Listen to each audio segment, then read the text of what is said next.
All right, welcome to the Wildcat Multipurpose Building here in Hector. Got 3 games on tap for tonight. We're going to start off with the junior boys and followed up by the senior girls and then the senior boys. They will be taking on the Yellville-Summit Panthers here in a 3A versus 2A non-conference matchup. And I'm not sure what the order is. Oh, yep, we're going to go ahead and do the player introductions for Yellville-Summit. Number 2, Tatum Wildcat. Number 4, Kennedy Smith. For the Panthers, we've got number 2, Tatum Dodele. If I'm mispronouncing that, I apologize. Number 4, Canton Smith. Number 5, Riken Voigt. Number 13, Cannon Florio. And number 14, Weston Swearingen.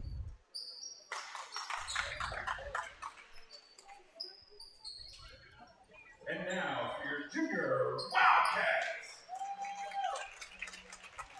Starting at guard, number 4, Mason White. And for the Wildcats, we got number 4, Mason White. Starting at guard, number 11. Number 11, Callan Short. Starting at forward, number 12, Hudson McAllister. Number 12, Hudson McAllister. Starting at forward, number 21, Gus Chisholm. Number 21, Gus Chisholm. And number 23, Mark Dodson. Mark Dodson. The junior Wildcats are head coached by Ben Freeman, assistant coach Ryan Hatcher. Hope everybody had a good Thanksgiving break. I think it went a little bit longer than I needed it to go. I nearly did not want to come back, but that's just how it goes. And Christmas break may be even worse. But sometimes you give me too much time, and that's just how it goes.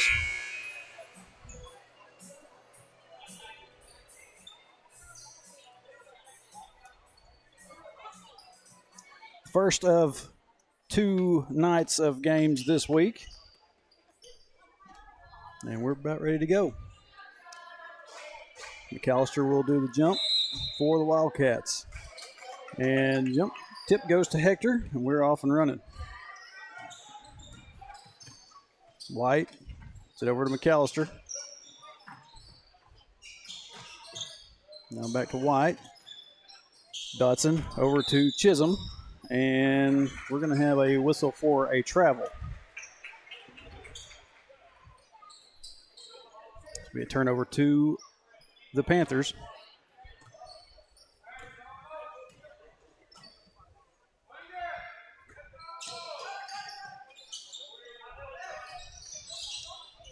Pass goes inside. Now they're going to kick it back out to Smith.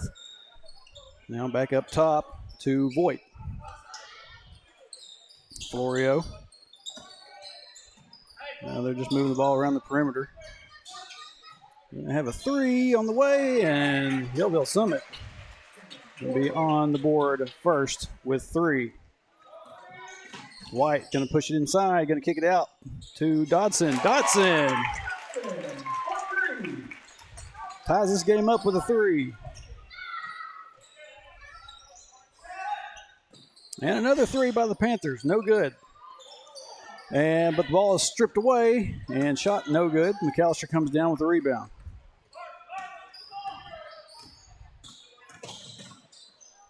McAllister going to drive in on his own. Layup is good.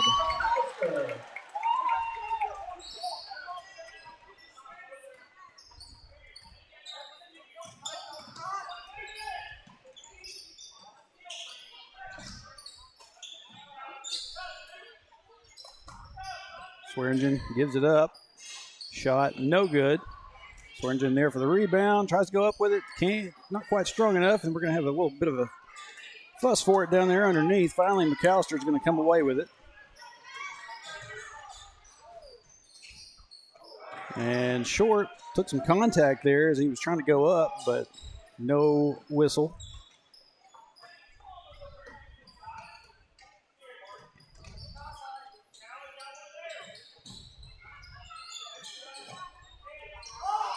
Over to Smith. Smith steps back, shoots, no good. Rebound by Kellen Short. Back up the floor with McAllister. McAllister again with another layup. Wildcats up 7-3.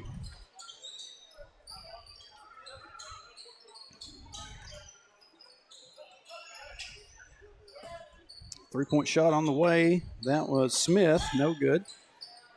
Short's going to chase it down. Gets it to McAllister. Up the floor to Dodson. Dodson, nice layup. And we're going to have a timeout for Yellville-Summit.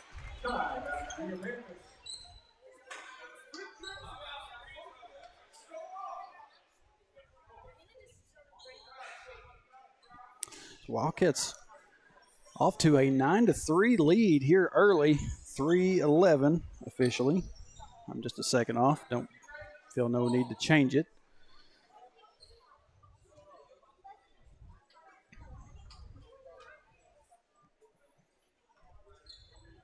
But as I said, this is the first of 3 games tonight in a two-game night or 2-game week. We'll have Yellville-Summit tonight and then Dover Pirates on Thursday.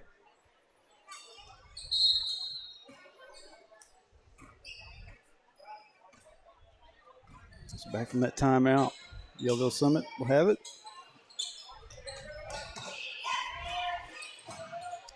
Over to Smith.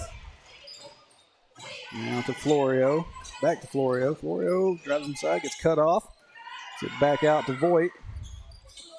And we're going to kick it back across to Florio. Swearingen to Dodele. Three-point shot. And it is good. Quickly down the other end. Dodson tries to go up with it and draws the contact.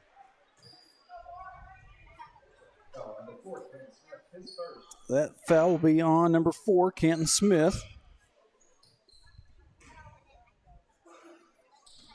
And Dodson at the line.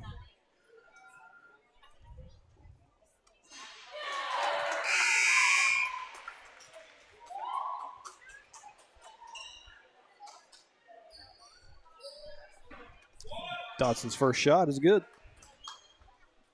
I was answering a text message. Dodson's second one just goes off the mark. He's going to try to chase it down. Gets it back inside, but the Panthers there to pick it up.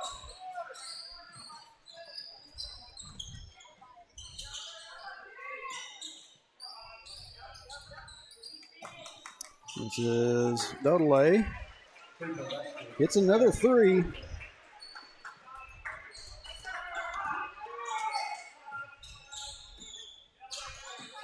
And Panthers are back in this one. 10-9. Hector with a 1-point advantage. Layup there by Aiken. Misses. Back to the other end with the Panthers.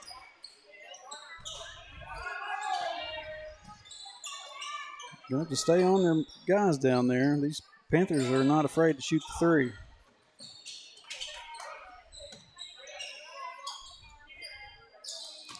Florio gets it to Voigt. Now inside to number 11. That's Thurman. Over Florio. Florio's 3 is no good. Swearingen with the putback. And now the Panthers up by 1. We're getting down to about a minute left in the first quarter. And they're going to whistle Bryson Aiken for a foul down here.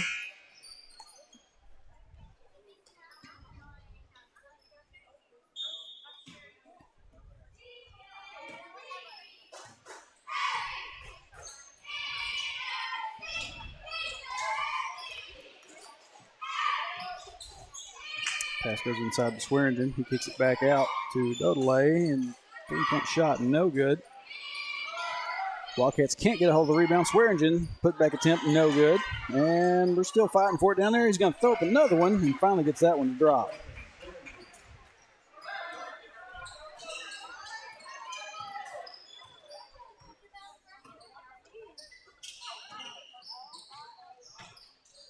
McAllister. Now off to Chisholm. Inside to White, over to McAllister on the corner. And ball is going to be knocked out of bounds. And it's going to stay down here on this end with the Wildcats.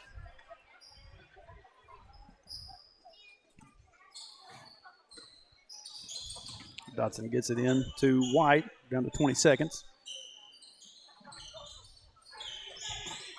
Over to McAllister. McAllister kicks it back out to White. White for three. That one's off the mark. Chisholm there for the rebound. Trying to find somewhere to go with it and can't. And we're down to 6.4.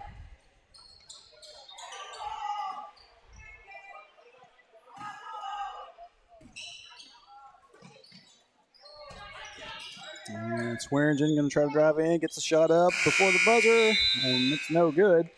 And that's going to do it for the first quarter of play. Yellville, after getting down by a few points, marches their way back into this one, 13-10 after the end of the first.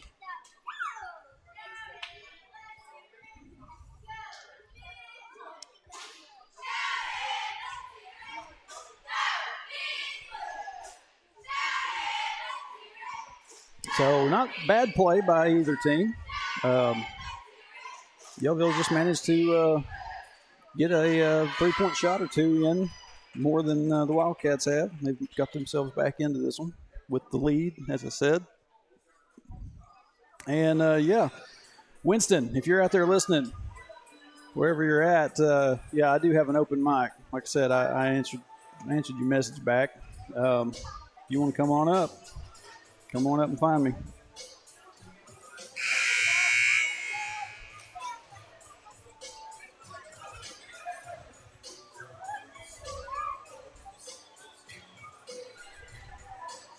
So, like I said, quick first quarter in the books already, and it will be Yellville-Summit ball as we get ready to start the second quarter.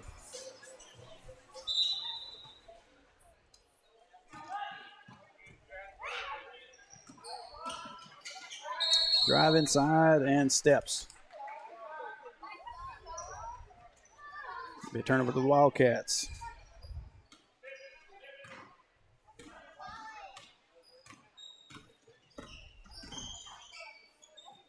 Sanders gets it to McAllister. Now to short, floater, no good. In and out. And ball gets bumped out of bounds. It's going to be staying down here with the Wildcats.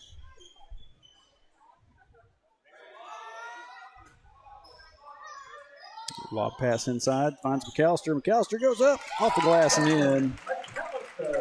2-point basket.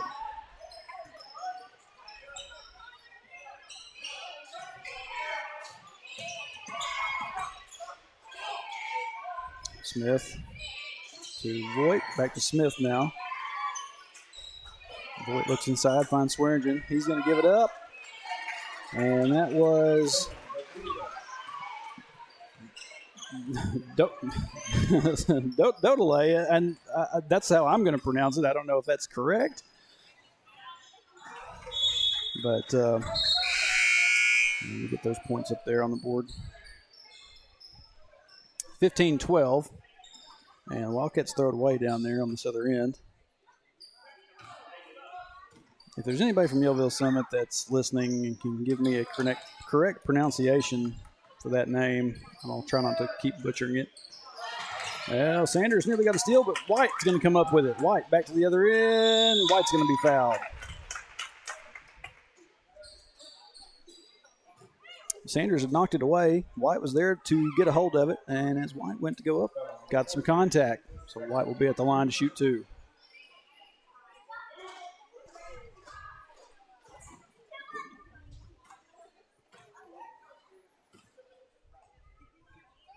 White's first shot bounces off the back of the rim. No good.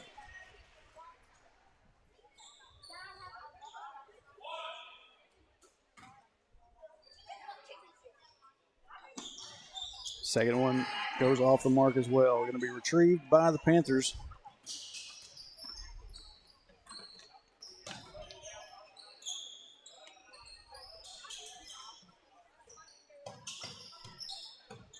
Moving the ball around the perimeter. Gets it inside the Swearingen. He kicks it back out. We're going to have a 3. Goodness gracious.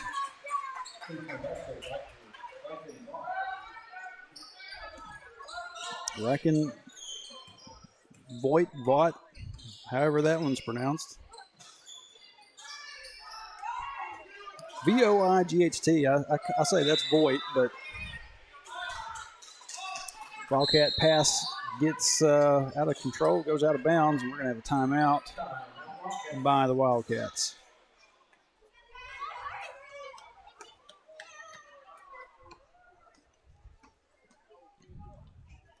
Pop over here and look at my other chat real quick. Nobody saying anything over there.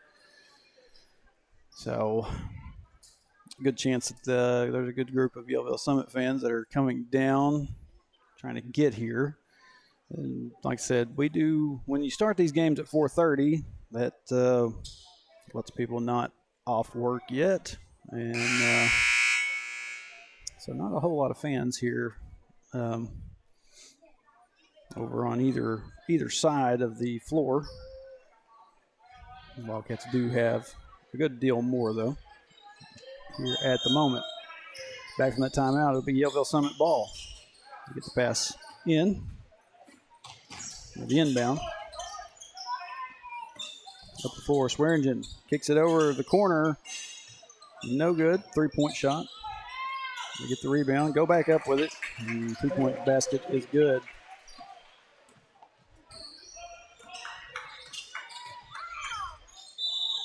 And White's going to be whistled for a travel. Do what? Yeah. I answered you back. Yeah. Get on here. Hold on a second. I got to find a grab one of these other headsets. All right. Gonna have Winston Hall on here momentarily. This thing on? Yeah, it's on. Perfect. Oh, how are you, Winston? I'm good. Been missing you. I've been meaning to come up here, but honestly, junior high's been playing the same nights we have. Yeah. And I was kind of took a little bit to work up the courage to ask Coach, and he said, as long as you keep a decent mentality. Oh, about calling game? Yeah. Gotcha. Well, just whenever I get to game time, if I'm not locked in, he said he'll have to nix it. But I got you. I don't really know who Nick is, but.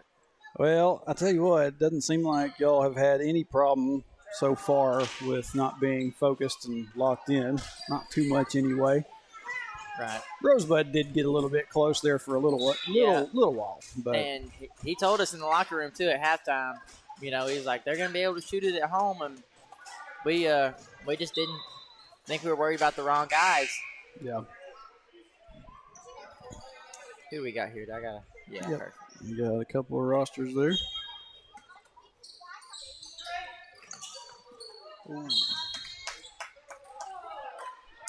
That inbound pass was looking for, I've been calling him Dodelay. I don't know. I mean, just how it's spelled. Yeah.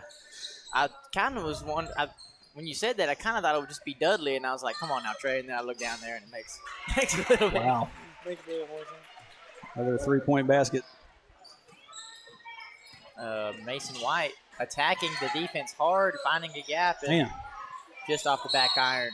And then he got tangled up with number 14, Weston Swearingen. Swearingen, yeah.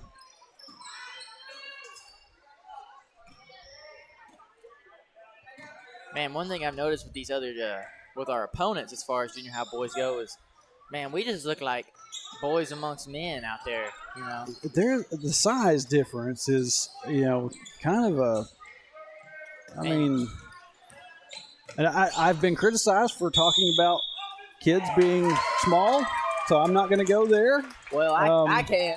I mean, hey, me and you are both, 6 foot, over 6 foot guys. All right, and it's not it's like I've said before. It's not anything negative. It's I talk more about how good somebody is for their size, but it's there's a little bit of a streak of just some smaller statured kids. Yeah, here on the Hector side of things lately. That's right, and junior high is tough too because I was 5'4" my 8th grade year, and now I'm about 6'4", so I know how quick things can change, and they just got to keep their heads up about it. I don't know if this is technically politically correct to say, but the only really developed kid we have on this squad that I can see is Hudson McAllister, and he's probably working out more than Hud most of the roster. Hud is a freak of nature. I've talked about it before.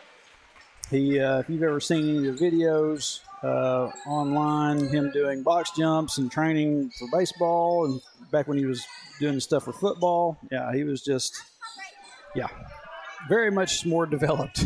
Yeah. Here comes number 2, Dudley.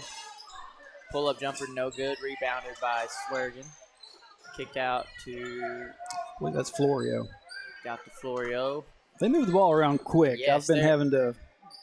This Yellville team is playing very good basketball right now. Ball is entered down below, and Bryson Eakin commits a blocking foul.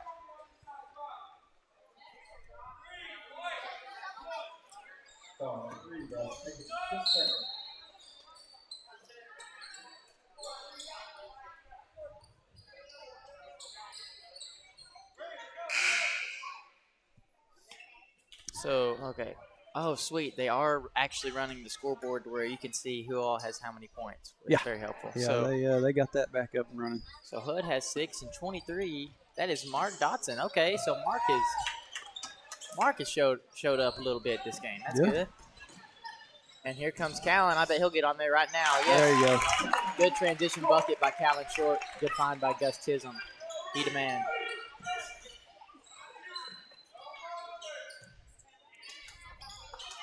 Man, they are moving this ball very well. Good defense by Gus and Short. 3-point attempt is up and good. Wow. Dodley. I don't know what Scott is calling him down there at the desk, but it's not how I've been pronouncing it. Ball swung. I recognize this play. Here it comes. That's open. Oh. Kind of missed White there on that one. Short can't get his shot to fall. Brought down by Thurman and is turned back over. 19.2 seconds left here in the half.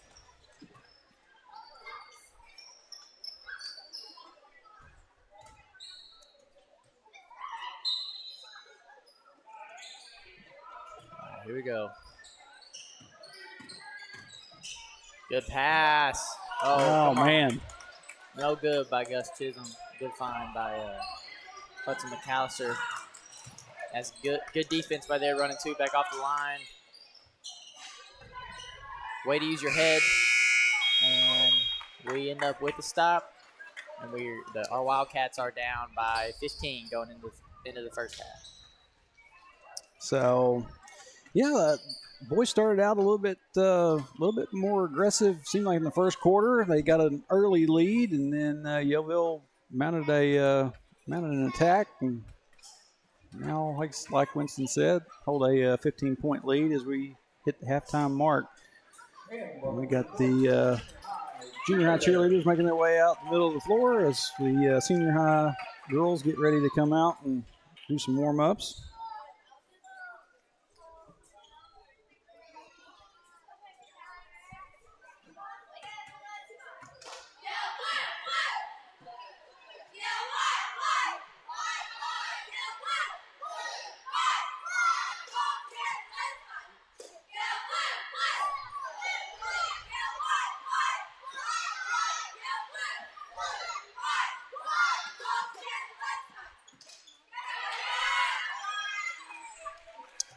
So we got a little over 7 minutes. Going to go ahead and kick it out to halftime break. We'll be back for the second half here in just a little bit.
All right, welcome back. Getting ready to start the second half of the junior boys. And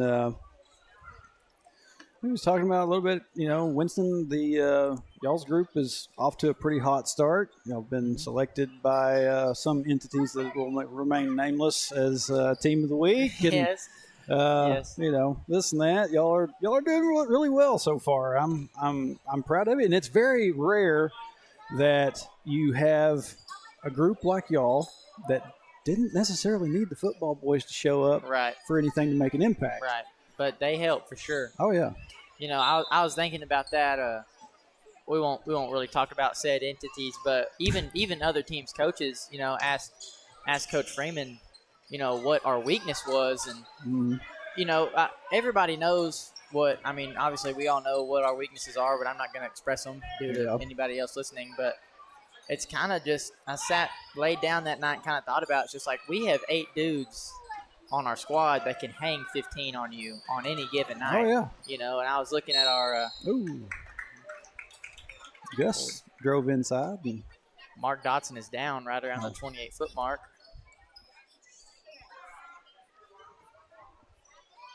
Got a little limp. Did you see what happened there? Don't know if he tripped over his own feet or if got caught in another Wildcat going down the floor. But Chisholm at the line. Ooh, first one swirled in and out. All right, Gus. Bank's not open, Big Sugar. Put it in the rim.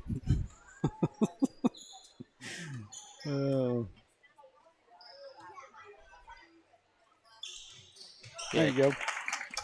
Gus Chisholm puts himself on the board. I believe he is the third Wildcat to end up on the score sheet tonight, alongside Hudson McAllister and Mark Dotson. Man, if we need to cut this, we need to cut their lead to about 6, if possible, in this quarter. You got to work yourself back into it a little bit. Swearingen going to go up with it. He's going to be fouled.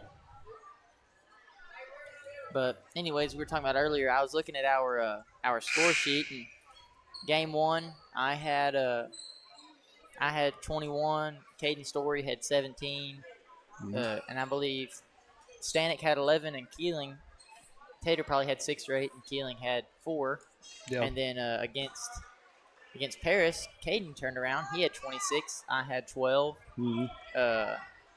Keeling had 9, and Stanek had 4. And then we come around against Rosebud, and Keeling leads the group with 14. Caden Story had 13. I had 7. Tater had 2. Lucas Baker had 1. Jacob Stanek had 11, I believe. So, really, I believe against Rosebud we had 8 people on the score sheet that night, and there's not a lot of teams, that are at least our size that can do that. And pays to have a deep bench. Yes. And Kellen Short with a 2-point basket there for the Wildcats. I talked to Grayson Mulder the other day, asking him how he felt about starting, and he was like, it's our bench gets starter minutes. Yep. I mean, Mulder, that one doesn't go. White going to come away with it. Gives good it pass up by Aiken. White. Deacon with his own rebound. White surveys the floor. Aggressive move to the rim, no good. Eakin off the glass. Finally rebounded by the Panthers. Riken Voigt has the rock. Swings it to number 4, Canton Smith. Thank you, Mr. Smith, for having the easiest last name on this roster. Oh, by the way, we were pronouncing. I was pronouncing that name wrong. I got a phone call from former Yellville-Summit coach Hunter Sims. It's Dodelia, which does not seem like it should be correct, but I appreciate him for calling and letting me know. Sorry about that, Mr. Dodelia, as well. Yeah. We will correct that. So timeout called by Coach Freeman. Man, what I'm seeing so far in the junior high boys and the junior high girls department is, man, just finishing around the rim is a crucial part to today. Well, this season, I should say, not today, since the junior girls aren't playing. But that seems odd to me that they didn't go ahead and have a 4-game night. Yeah. I mean, well, I will say Yellville did have a long haul. Yeah. And I believe it's another 3-game night at Dover, is it not? Or is it 2? That's just 2. Okay. And it's here. Yes. Unless I've gotten something wrong. The schedule indicated that it's supposed to have been here. So Pirates are going to, senior high Pirates are going to make their way out here on Thursday night, like I said. And, excellent. That one starts at 5. Which I really kind of like. We're kind of getting out of here a lot earlier this week. Yeah, the non-conference having a shorter game time, I think, helps out a little bit. But back from that timeout, McAllister. Good move by Hudson. Behind the back, can't get the shot to fall. With the left hand.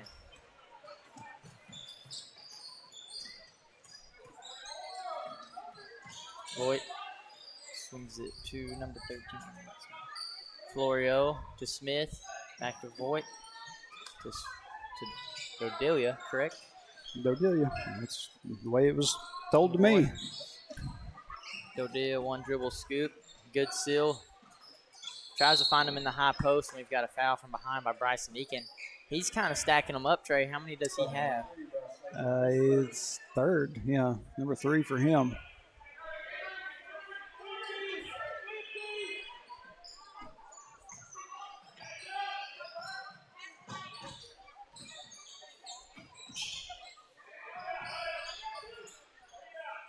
Shot, no good. Aiken there for the rebound. Gives it up to White. White surveys the floor. Down screen by McAllister on the left side. Gus Chisholm misses Hudson in there in the short corner. Ooh. Hudson tries to save it. Turnover by the Wildcats. Yeah. Well, we've cut our 15-point differential to 13. So hopefully we can get a stop here and a go-ahead bucket in transition. We've got 2 minutes and 50 seconds before the quarter ends. This is a pretty crucial time period. Number 11, what's his name? Thurman, that's right. Short tried to get the steal over here. Smith, short, there he goes steal. that time. It's one-on-one at the rim. Oh, man. Layup is no good. Good steal by Mason White. There you go. And there we go. That's just what we needed. I sense there will be some mic and drill in the boys' next practice. Another steal by Short. Take it coast to coast, Rocky. Oh, man. Goodness me.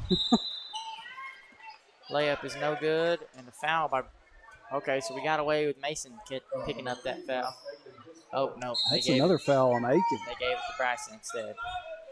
So he's picked up 4, and he's going to go find a spot on the bench. Dotson is back in the game. Looks like the Wildcats are in a 2-3 zone with Gus Chisholm, man in the middle. So we're good. That's not going to work. 3-point shot off the mark.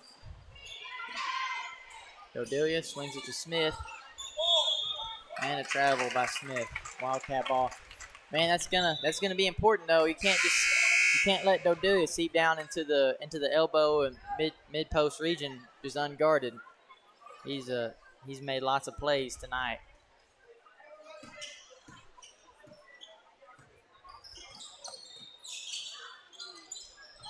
Oh, tried to get it down there underneath to McAllister, and it just goes in and out of hands and out of bounds.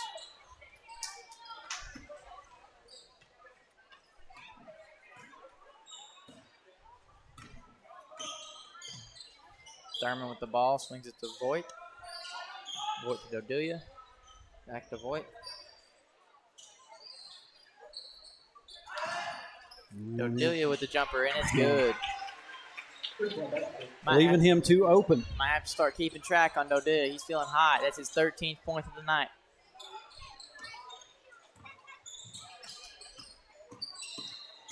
Ball screen and roll. Gets tripped. And loses it out of bounds. It's going to be a turnover. Looks like somebody could have got a foot in there, but.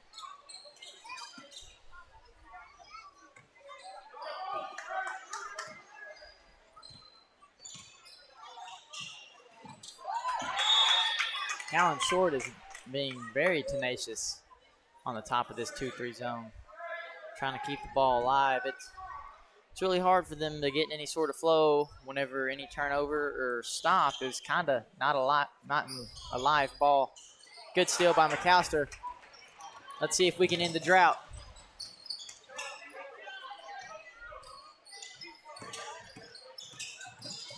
Good attack by Mason White. Ball is deflected. Gus Chisholm brings it down. Swung up by Mason White. Gus Chisholm attacks the basket. 14 picks it away. Thurman looks like he might have traveled there.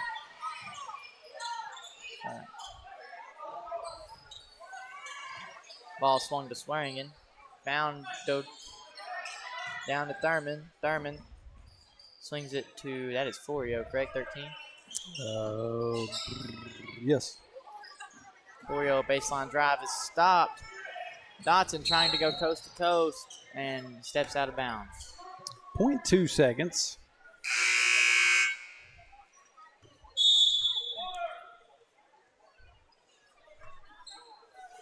What do we do? Did we call a timeout? Or are they just going to go ahead and move it off? Did. You know, in the NBA, I believe it's under 0.3. It's called the Trent Tucker rule. So a full shot is illegal. It's got to be a tap towards the basket. We have senior big man Grayson Mulder standing beside me. I can feel his hot breath on the back of my throat. I know he's dying to say something. Oh, Lord. And he's glaring at me, and I don't feel very safe right now. You didn't say nothing bad about him earlier, did you? I forget. Not this time. Yeah, they went ahead and just got rid of that 0.2 seconds off the clock, and so we are switching to the fourth quarter now. Excellent. But here, you want to do this? You sure? Huh? You want to take mine? You want to take mine? What'd you say? Well, that ain't never stopped me. I see if Grayson wanted the other headset. I just control everything, let y'all talk through it. But hey, we offered, Trey. It's no big deal. We appreciate having this lanky sucker back. Yeah, he's been a hand. He tried tearing the rim off against Paris, so that was pretty electric. Needed that. I think you've attempted more dunks than he has, though. I have. That's right. So I'm gonna try to get one every game. You know, even if I decided some points are scored loud, so if I might not score much, but if I can draw some attention and create a presence, it might take a little bit of attention off guys like Stanek and Grayson and Caden. Yeah. Any defensive switch is a bad switch on any coach, just because we've got 5 different guys that can give it to you in so many different ways, you know. Mm-hmm.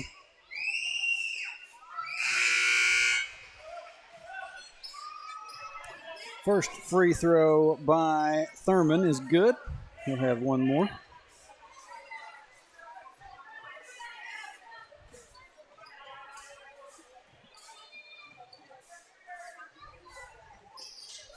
Second one good as well. 35-19. Yellville still holding on to a good lead. And we're going to have a travel by Mark Dodson. I believe they've had a lot of those called, haven't they? Seems to have been a lot of travels. I can't say much. We had a few called on us at old Conway Christian not too long ago. Yeah. It's sometimes your head moves before your feet, or your feet move before your head, I guess would be a better way of saying that. Still by Kellen Short, tries to get it down to White, and White loses track of it. It goes out of bounds. It'll be a turnover. We have a long ways to go and a short time to get there, Trey. So hopefully we can spice it up. Looks like Coach Freeman's going to bring the Cats up and put a little bit of pressure defense on them. I bet you Hudson follows this up right now. Here it comes. Good trap. Mason White rotated. Ooh. Brought down by Swearigan. Smith kicks it to Thurman. Thurman swings to Dodia. Stole by Callan Short. Short's going to be... It is bobbled and going out of bounds. I thought maybe they got a foul on him, but he just lost control of it. And it goes out of bounds. Excuse me. Sometimes you want a call to happen and then it doesn't happen. I don't know how these officials feel too. I got caught a little bit of slack in the blue and white game. Everybody thought I was giving Emma calls, and I'd like to go ahead and say that Lily Humphrey fell on her own terms. She tripped over her own feet, and if she watches this back, she could probably admit to that.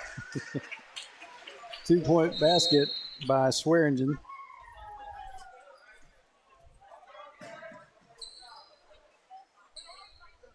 Serena Myers might be the fastest human being, like as far as mannerisms go, that I've ever seen. She is very animated sometimes. And I don't know what is up with this back camera. Cut. Good idea. Oh, that's out.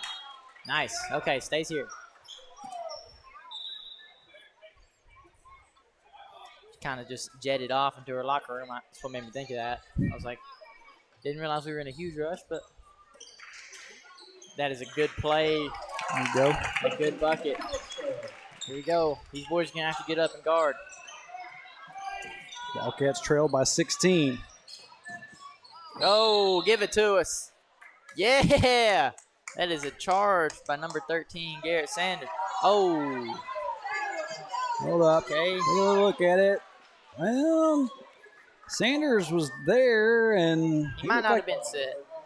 He may have had 1 foot just up a little bit, not quite fully set. That is my bad for any of those that believe in jinxing things. The announcer's curse is what Shane calls it. Man, they creamed him, though. Holy. Swearingen's first free throw is good. He'll have 1 more. Oddly enough, I remember my first time I ever took a charge. I was in a AAU tournament in Morrilton one day, and I don't know if you know this character. His name's Rod Chatton. I've heard of him. He's a basketball player for Dardanelle. He's pretty good. And I remember he was going coast to coast, and I wasn't no good, so I was not on his team, you know. And as he's taking it, I'm running by his hip, and for whatever reason, I was like, maybe if I get in front of him, they'll call something. And man, he just laid me out. And Calster with a good layup. I was a little bit afraid that they were going to call backcourt kind of thing on Callan just a minute ago, because he was half spread across the line there. Wow. Calster, goodness. Here we go. He's heating up. Isn't that what NBA Jam says? Yep. Did you have to play that game on an old mini console or something to ever hear it? I played it on PlayStation 3. Okay. It was one of the older versions. It was whenever VC played for the Mavericks. Mm-hmm. So I got to be there for that. That was a great game, man. Hudson McAllister surveying the floor. A good move. Bobbles it, swings it to White. Timeout is called. Timeout. Yeah, I played that game quite a bit. I believe it was a Super NES version. That was back when it first came out. I may be wrong. It's been a long time. Yeah, lots of lots of time hearing I would shoot a lot of shots, and sometimes I would heat up for a little bit, but then all of a sudden you're like, oh no, That's why you play on rookie mode. That's where I tended to reside. Why make things hard on yourself? Right. Is kind of what I've always thought. People always ask me, why don't you ever play college football on any other mode besides, freshman? Yeah. Because I don't like having a bad time. Why do you not play against other people online? Because I don't like having a bad time. I would like to say, if you were constantly playing college football online, I never want to play against you ever because you're committed. There's a guy that would play with some of us. He's from Oklahoma, and he never would take the Sooners. I don't know why, but he would just lay it to you every time. He got tired of it, and so I said, I quit. Good hustle by Gus Chisholm. Sends back to Panthers ball, but that was a good attempt at it. As long as we keep this energy and momentum up, we might be able to cut it down. Oh, double dribble, very good.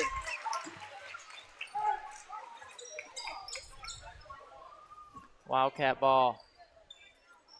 Man, Trey, I wouldn't know.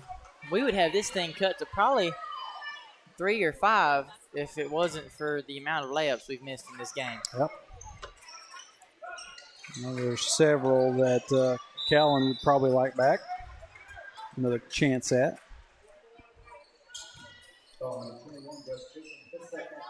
Gus Chisholm going to be whistled for a foul. That'll be his second. Wildcats sitting with 3 fouls here in the fourth quarter, and Yellville-Summit with 0. Yellville has the ball. White probably needs to put the clamps on just a little bit. Good. As long as we pressure up, make them throw the ball to us. Callan, if anybody can do it, he can. Ball is swung to Smith. Good steal. We got to score this, Trey. Oh, boy. White going to slow back. Oh, he's opening the corner. Corner 3. Boom! Shot is good by Garrett Sanders. Short, applying the pressure. Nobody backside. Smith bobbles it. Voigt for 3. And answers. Wow. Good shot. That was a big shot. Let's see if we can't keep the pressure going. All is swung to McAllister. Very good. Okay. Got a blocking foul on number 14. Weston Swearingen.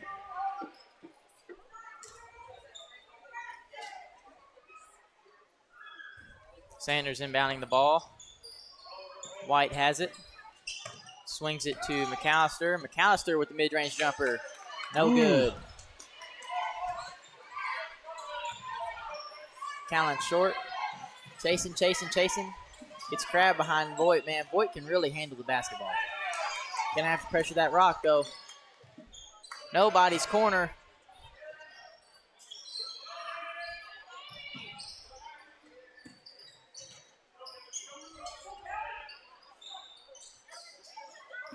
Gonna have to foul here for too long. Oh, corner 3. No good. McAllister taking it coast to coast. It's good. That's a huge shot. Cats go down by 11 with 52 seconds left. It'll be tough, but it's very doable.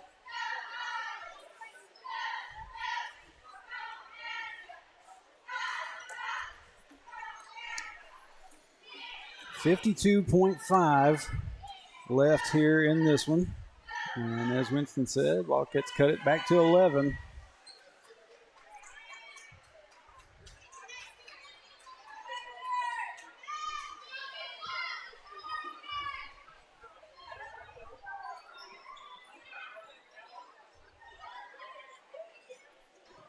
I'll tell you something about y'all's side of the schedule that I kind of would have liked to have seen just based on how y'all have played so far. And I don't know what it is, but like the last 2 years, Atkins has been kind of a, thorn in my side.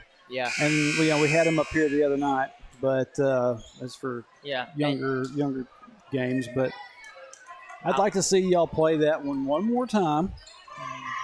And if we get a win, we don't play them again for another 4 or 5 years. Man, I would have loved to have played those guys. Those are guys I grew up with. Yep. But I was lucky enough to play them in a scrimmage this year in team camp, and we competed pretty well. So, with that being said, it just kind of stinks. I would have liked to have seen a little bit more, just bigger schools in our schedule this year as well. Yeah. We're going to get to play Ozark, and that's going to be good. I would have loved to have played Pottsville. Would have loved to have played Lamar. Just teams that I know are going to compete in their state tournament. And, win or lose, we're going to play against schools that are getting transfers. Like Hackett got 2 transfers this year that are pretty good. EPC, they're really young, but they also get a lot of transfers from that's Little Rock, ain't it? No, EPC's over there, up kind of not quite towards Jonesboro in that corner, but it's up there that way. It's up there. Yeah. So, just there's lots of schools that get a lot of people, and we don't get anybody. So, well, we get some from Dover, but they're not. Yeah. Some of them aren't really athlete. They don't play a sport too much. On the girls' side of things, you do get some. Yeah, we did. I'm trying to think of that team. We got a banner for them over there. Our 22-23 Wildcats. They were definitely a pretty good team. Let's see, Bree, Paxton, Patty, and and Ashland. All 4 of them were from, and they were obviously all very, very crucial to that team. But man, as far as the boys department goes, if anybody's transferring for any sort of sports, it's typically Pottsville. Yeah. And it seems like there's a steady leak out of Russellville. People that are leaving and trying to go to a smaller school, and luckily all the Conway teams we play are private. So Conway Christian, Conway St. Joe, those are teams that you can transfer, but it's going to cost money. Yeah. And man, I would have really appreciated being able to play those big guys. McAllister ended up having a little bit of a stutter step down there. He's going to be whistled for the travel. Sorry that we're just kind of just talking amongst ourselves, really, and kind of let the game go a little bit. But I haven't had Winston up here since last year, so it's been far too long. But man, honestly, at the end of the day, the story of this game was pretty clear. We just got to finish. And, hot start. Just got to find a way to finish and put it away. That kind of reminds me of our third quarters the past few games. And the senior boys department coming out a little slow. There was probably about 6 minutes during that Rosebud game that y'all didn't get anything to fall. They cut it to, was it 3 or 6? Something like that, yeah. So, it's just these junior boys, I see a bright future in them. They all play very hard. And that is one thing about Coach Freeman. All of his teams have been, even if they aren't all going to get 20 points, they are going to play some defense. And I can really see the heart in these guys, in this young group. But, Trey, I appreciate you for having me on. Yeah. Coach said we need to get in the student section. There you go. And get down there and get after it, man. I appreciate Good to have you up here. Thank you. Hey, we appreciate everything you do, man. It's good. It's good for us players. You don't really realize it, but our team and other teams, man, are after their game. There's nothing better than a lot of kids. There's nothing people like more than just to go back and watch film. And typically not the bad parts, but they'll go back and watch the good parts. Yeah, the ugly games you just want to burn and throw away and don't ever look at again. But given the chance to let people go back and watch, this is something at least on YouTube. Facebook started knocking stuff off on me, but at least on the YouTube side, you can go back and watch. And if you ever have any kids of y'all's own, you want to go back and say, hey, this is what no kidding. This is what we did. They said Pop was a bucket for about 4 games of every season. Oh, Lord. But, we appreciate it. My family appreciates it. I know our team really appreciates it. Dad's actually going to be here tonight, but my family lives in Fayetteville, so that bracket of my family can't make many games. So we love you. We're thankful for everything you do. I appreciate it, man. Thanks for having me on, Trey. Yep. Go Cats, baby.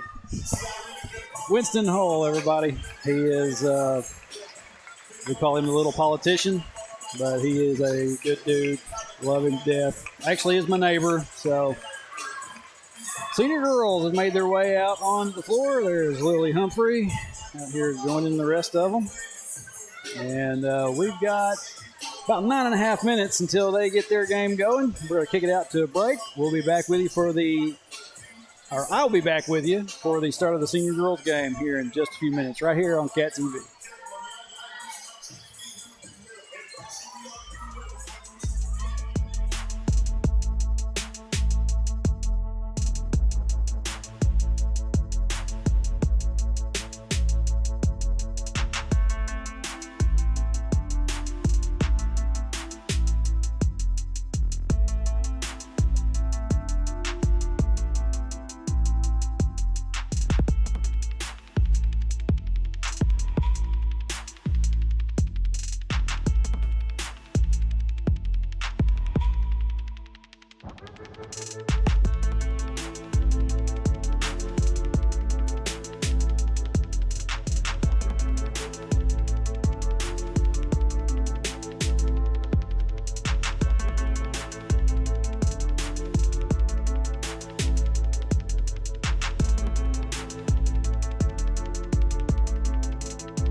At Chambers Bank, we believe banking should be anytime. Got a check? Scan it in the Chambers Bank app and you're done.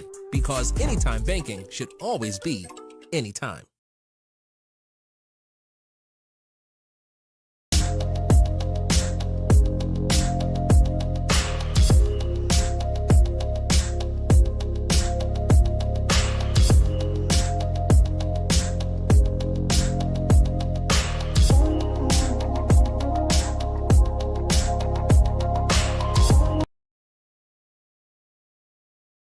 United Welding Institute of Arkansas provides training services for sought-after skills in the welding business, including oil fields, pipelines, refineries, and power plants. We understand the growing demand for experienced welders, and our trainers are proficient and equipped with the current know-hows in the welding industry. Since 2013, we devote our business into training and molding students to become full-fledged welders, as well as offering assistance to find job opportunities. United Welding Institute, where the next generation of welders are born.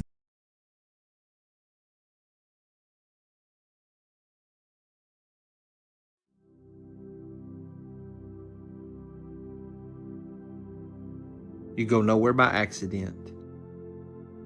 Wherever you go, God is sending you. Wherever you are, God has put you there. He has a purpose in which you are present.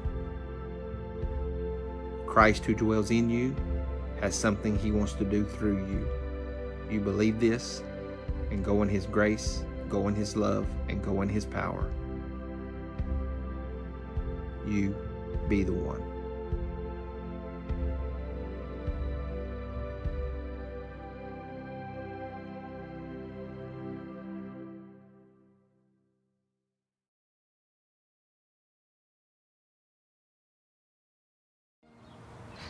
Every strong tree begins with a single seed, nurtured with care and rooted in stability. Like your financial goals, growth takes time, patience, and the right environment to thrive. At Centennial Bank, we know what it takes to start with something small and grow it into something bigger. Plant your seeds today for a future that stands strong tomorrow. Centennial Bank, member FDIC.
All right, welcome back to the Wildcat Multipurpose Building here in Hector, getting ready for the senior high girls game for the evening. And I'm sure before we get to that, we will do the national anthem and before we get to the player introductions anyway. And as I'm sitting here saying that, I see Faith and the rest of the girls down there getting ready to sing it. Followed by the national anthem, which will be performed by Hector singers Lily Mae Humphrey, Gabrielle Vickers, sophomore Ella McElhaney, and senior from a long time ago, Faith McElhaney. I pledge allegiance to the flag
Good evening, ladies and gentlemen. Welcome to this contest. Excellent job by those ladies, as always. And your Lady Wildcats. And now we will have the player introductions for the Lady Panthers of Yellville-Summit. 00, Brooke Ott.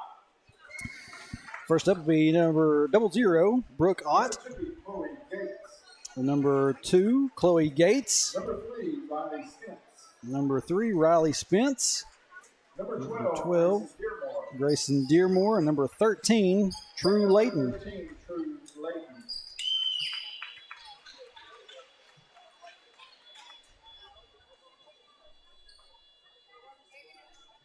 Don't know what that noise is.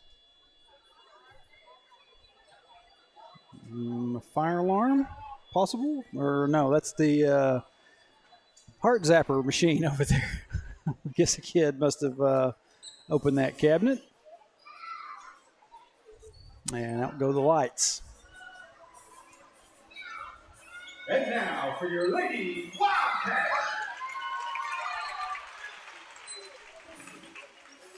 5'9" senior guard, number 1, Lily Mae Humphrey. First up for the Lady Wildcats, number 1, Lily Mae Humphrey.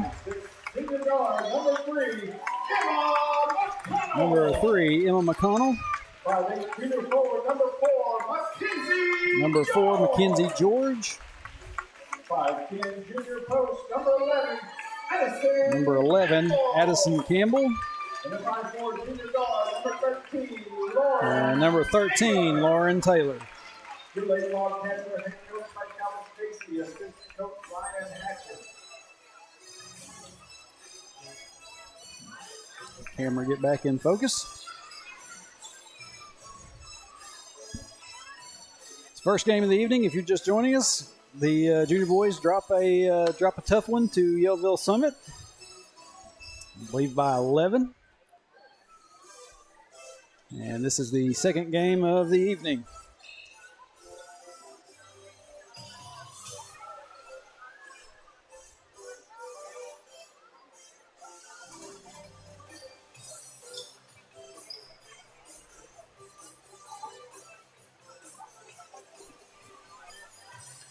And we will have Mackenzie George at center court for the tip of Lady Wildcats.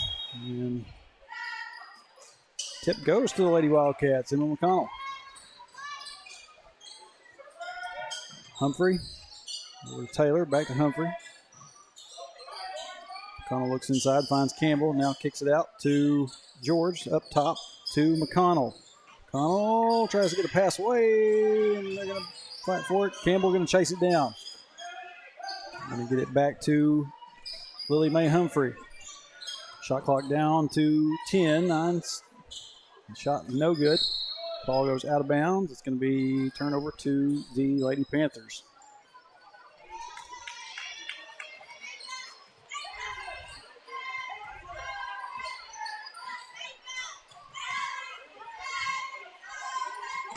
Ott. And pass gets away from number 12, Dearmore, and Lady Cats heading back the other direction. They got numbers. George fires a three. That one off the mark. Campbell, put back is good. Lady Cats strike first. 2-0. And Humphrey pops that one away, and it goes out of bounds. Going to be turned over to Lady Wildcats.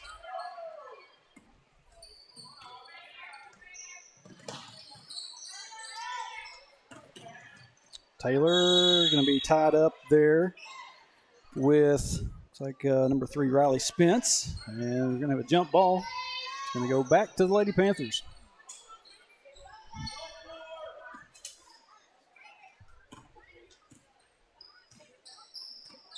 Dearmore. They square up, fire the three. That one's off the front of the rim and going to be saved. McConnell there to get it. Gives it up to Humphrey. Humphrey across the timeline with it. Over to McConnell. Over to George. In the corner. George gets it back to McConnell for three. That one off. And George tracks down the rebound. She's going to fire a three of her own. That one's off the mark as well. Campbell trying to get a hold of it.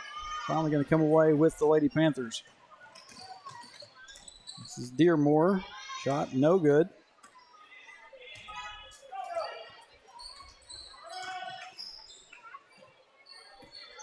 McConnell over to Humphrey.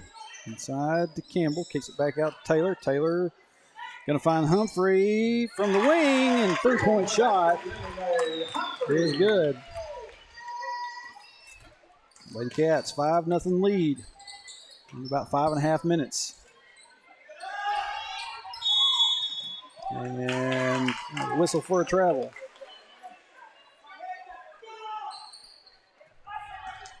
Lady Cats going to have it back.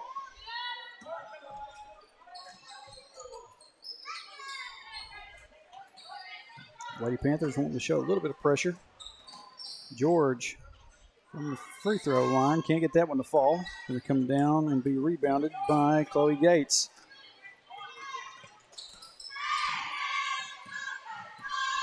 Dearmore. A lob pass inside to Layton. Layton goes up with it and gets it to fall.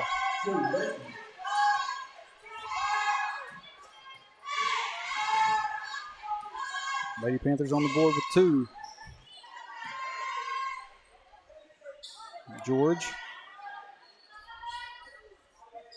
Now Campbell, back to George. Now back to Campbell. Campbell trying to back her way in. She's going to give it up to Taylor. Taylor's going to kick it out to McConnell for three. No good. And Humphrey will try to go up with it and gets enough contact and the whistle. That foul will be on Layton. That'll be the first foul of the game, actually. First team foul for the Panthers. Humphrey's shot bounces around, won't fall. She'll have one more.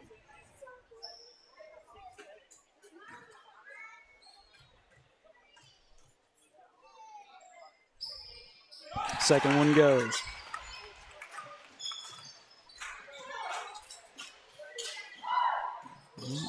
Dearmore going to bring it across the timeline for the Lady Panthers. Gives it to Layton. Now over. Number two. Now Inside again to Layton. Layton tries to go up with it, can't get it to fall. McConnell finally gets away, tries to get a pass out to Taylor, and it sails over Taylor's head and out of bounds. Stay down here on this end with Yellville.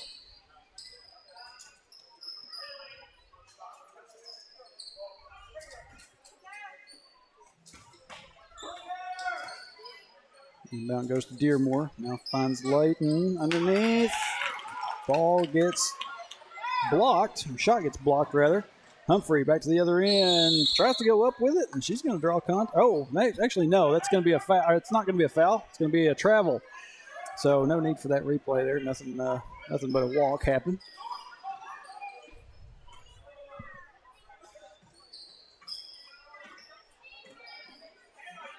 Thought I saw contact down there, but apparently her feet were moving too much before the contact was made. 3-point shot on the way by the Panthers. That one is airballed, and Layton able to throw it back in off of Lauren Taylor and keep possession down here with the Lady Panthers. 3:41 left here in the first quarter. And Taylor might have gotten away with a little bit of a bump there, but she won't get away with the reach in.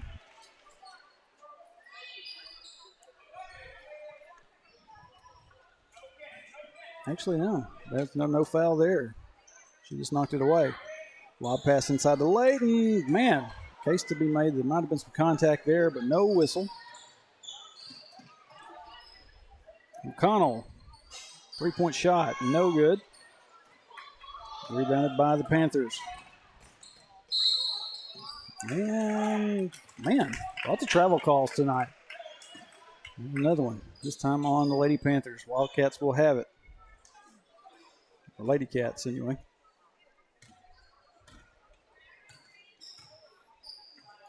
McConnell over to Taylor. Up top to Humphrey. Now over to McConnell. Inside to Campbell. Campbell looking, finds George. Oh, man, up behind the back. Can't get the shot to fall.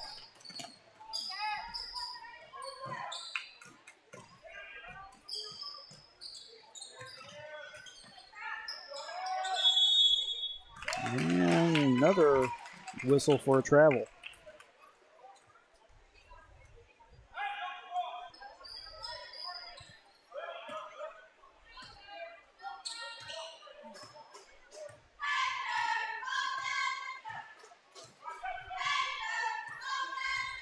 Both teams' offenses are kind of stalled a little bit. Pass goes over to Humphrey. Humphrey drives in. She's going to get contact on that one.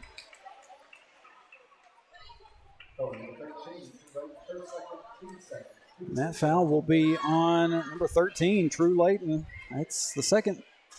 She's got the first and second fouls of the game.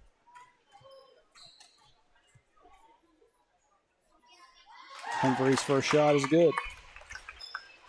7-2 Lady Cats. One more.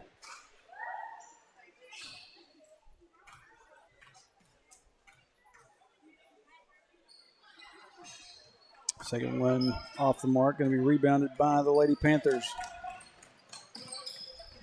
And Taylor able to knock that one away. Sails out of bounds, but it's going to stay down here with Yellville.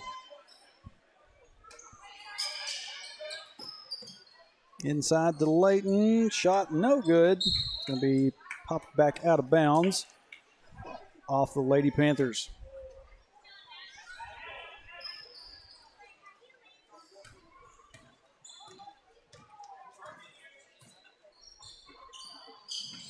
Humphrey finds Campbell inside. She kicks it back out to McConnell. McConnell tries to drive, gets cut off, gets to Campbell. Her shot no good. Gets the rebound, goes back up with it. Can't get that one. George gets it back up there and in for two. 9-2. Lady Cats with the lead. Dearmore work her way inside. Now we're going to have 3-point shot on the way by Spence. That one's no good. Dearmore tries to get a hold of the rebound. She's going to touch the line down there. It's going to be out of bounds. Turnover to the Lady Cats.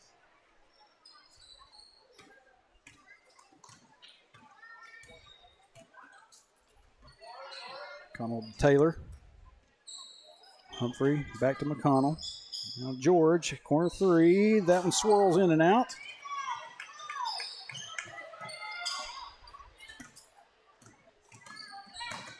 Up the floor to Dearmore. She's going to drive inside. What do we got here? I believe we're going to have a foul. Yep. Foul is going to be called on number 13, Lauren Taylor. First foul for the Lady Cats tonight.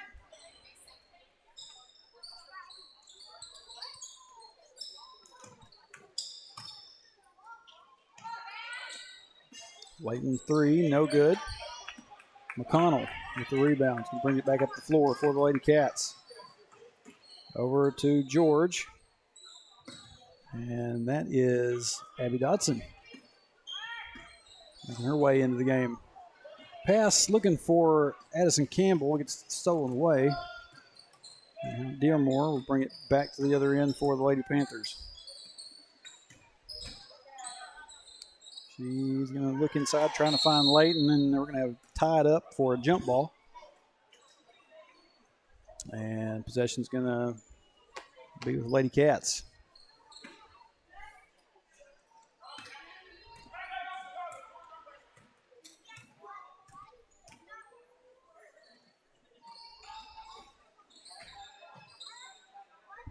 Dodson, Taylor.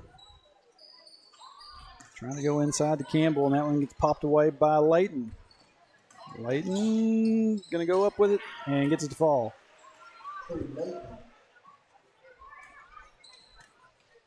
Ends the little bit of a scoring drought for the Lady Panthers. 9-4.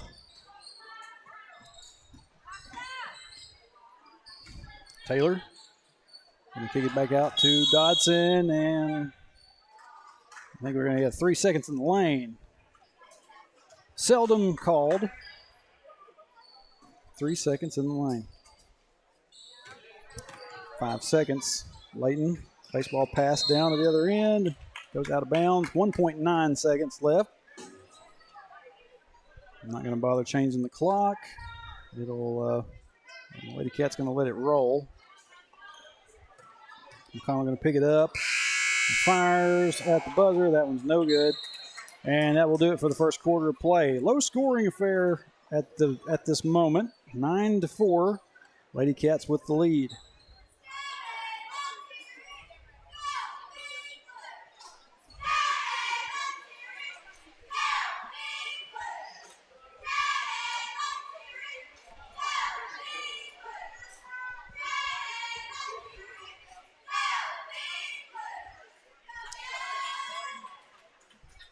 Like I said, neither team having just a whole lot of success offensively.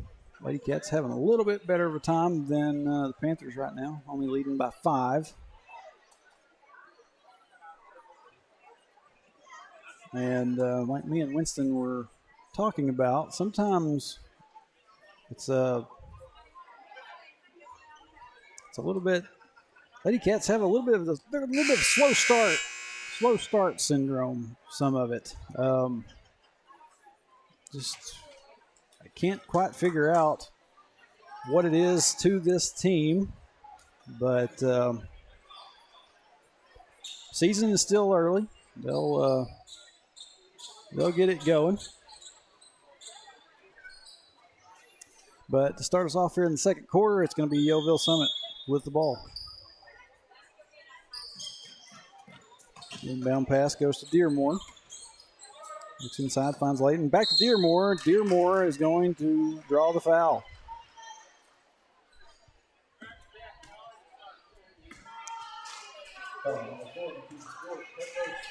And that will be on Mackenzie George. Be her first. Actually, they gave that to 12. No, wrong. Okay, yeah, there they are. Shot was good, but the and one attempt wasn't. I wasn't paying attention enough to realize the shot was made. Sorry about that.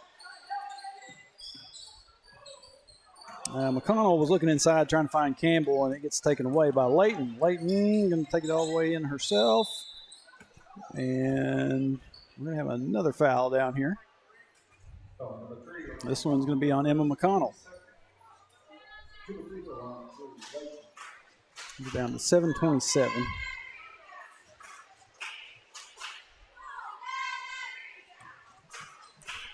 So True Layton at the line. Shoot a couple. First one misses.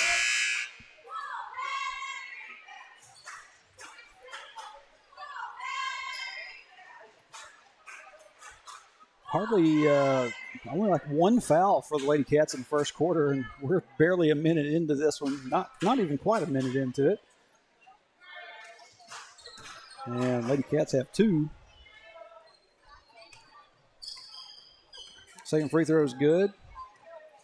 Lady Cats only up by 2 now. 9-7. Yellville trying to work their way back into this.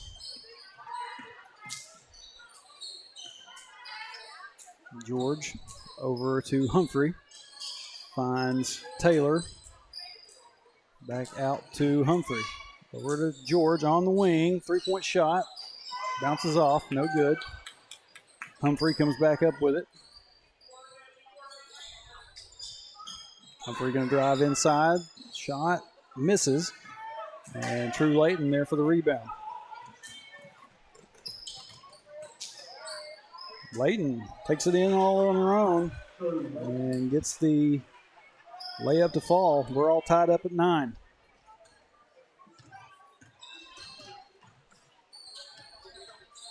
George finds Campbell. Campbell goes up and does not find anything. Dearmore. Shot's no good. Campbell comes up with the rebound. And gives it up to Lauren Taylor.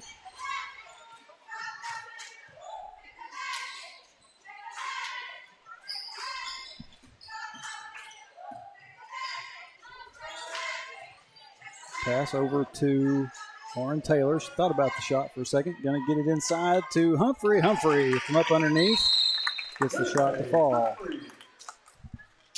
And we have a timeout by the Lady Wildcats. 5:55 left here in the second quarter.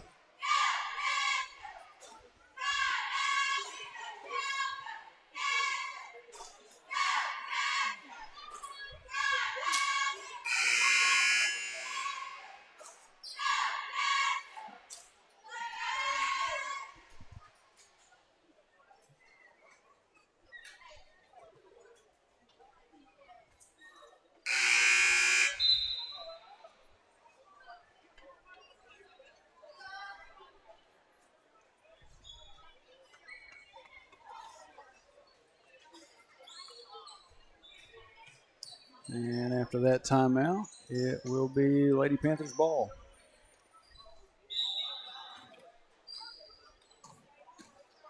Ott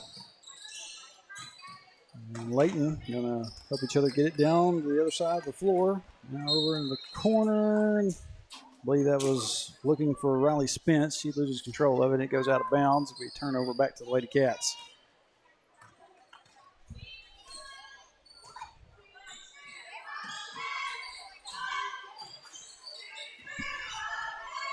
Dodson.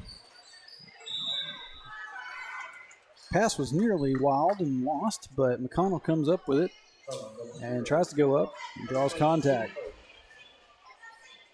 Emma McConnell will go to the line to shoot 2.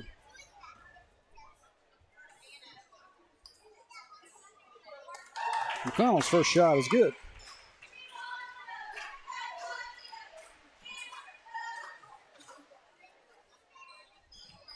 And the second one bounces off. Rebound by Mackenzie George. Can't get the shot to fall. She's going to get her own rebound. And she's going to kick it out to Taylor. Now back over to Mackenzie George. Inside. Find Taylor. Now to Humphrey. Humphrey pushes in. Tries to get the shot up. And a couple of different moments there. Some contact, but no whistle.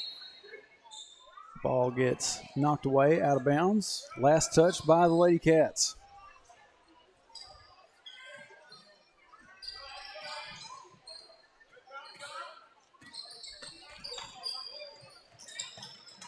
Dearmore He's surrounded by Lady Cats.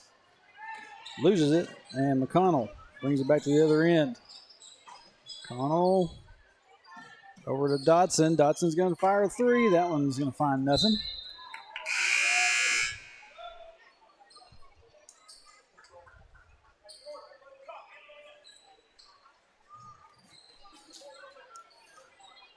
Lily Humphrey steps out, and Mackenzie Moore will check in.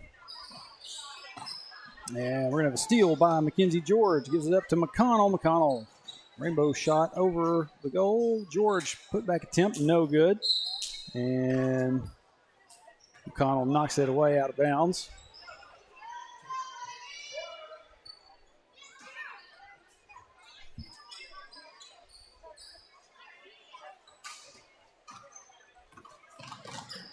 Dearmore. And I think they're going to get True Layton there with a shove.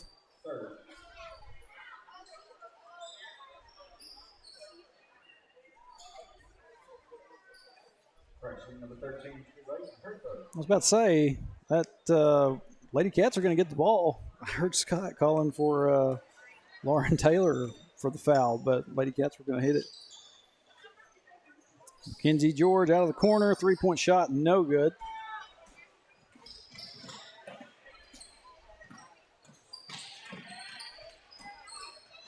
And a lot going on down there, but no whistle for anything except for out of bounds. Draws a few groans from the Wildcat fans underneath me.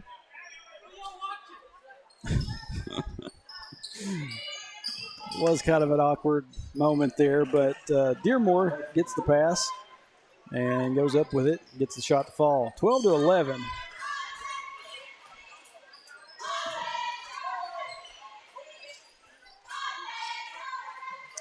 Pass looking for Mackenzie George. Over to Moore. And Moore is going to try to go inside, and it gets taken away by Dearmore. Dearmore spin around, tries to go up with it, and she draws the foul.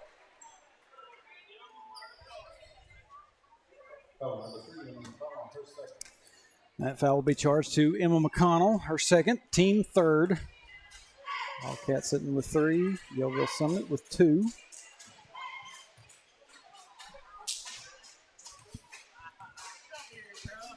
Grayson Dearmore, first shot is in. Ball game tied up at 12.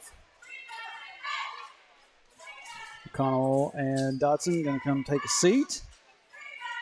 And Humphrey's back in.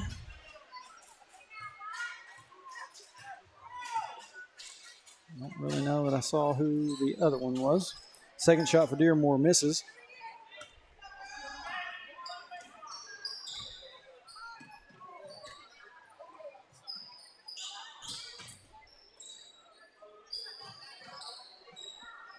Trying to find Campbell there in the middle. Ball gets away from him. Only Dearmore is able to get it. Gives it to Layton.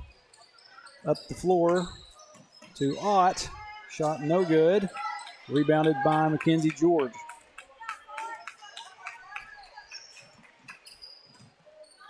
Humphrey. Taylor thought about the shot. Humphrey not going to think about it. She fires it. It doesn't go, but Mackenzie George put back. It was good.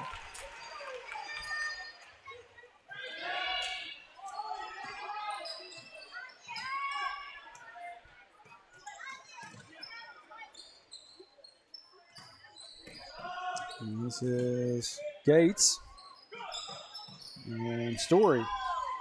Now Ott with a 3, no good. Layton misses. And now we're going to have a foul down here underneath. Kind of a odd situation. Officials not really calling a whole lot, even though there's seems to be a lot going on down there. Sometimes if you don't make calls when you need to, things can get out of hand. But Layton at the line, first shot, up and in.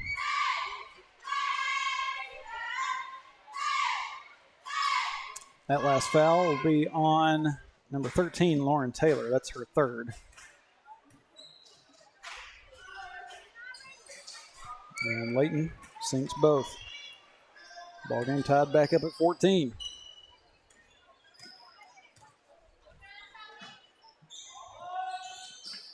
Humphrey to Moore up top. Back to Humphrey. Humphrey going to try to drive inside. Goes up with it. Off the glass and in. That is 9 points for Lily Mae. Oh, man. Inside of Dearmore. Dearmore is going to get contact as she tries to go up with it. She'll be at the line. And that foul will be charged to number 10, Mackenzie Moore. That puts the Lady Cats at 5 team fouls.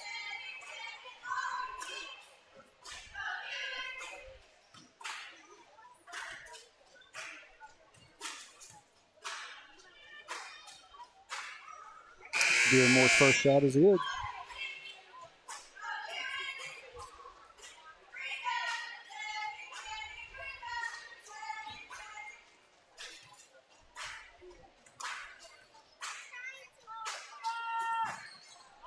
Second one, good as well. And we're going to have a timeout by Coach Melton and the Lady Panthers.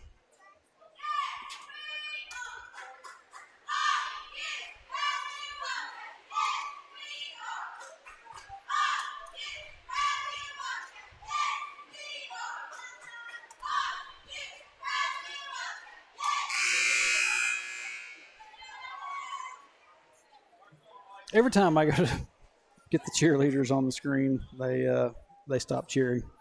It's like they know it's coming.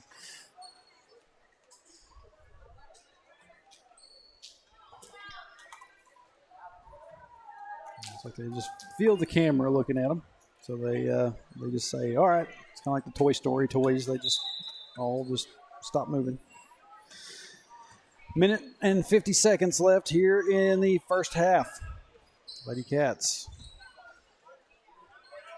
George over to Taylor, inside to Campbell. Campbell has to give it up to Humphrey. Humphrey shot no good. And rebound by the Lady Panthers. Layton.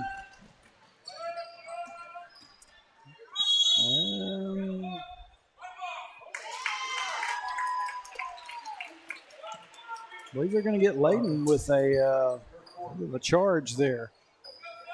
And that's going to be her fourth.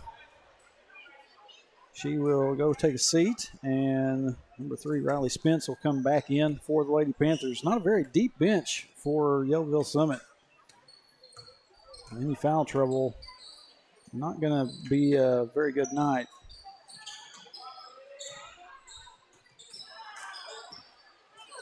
Humphrey inside to Campbell. Campbell's shot bounces off the side of the goal.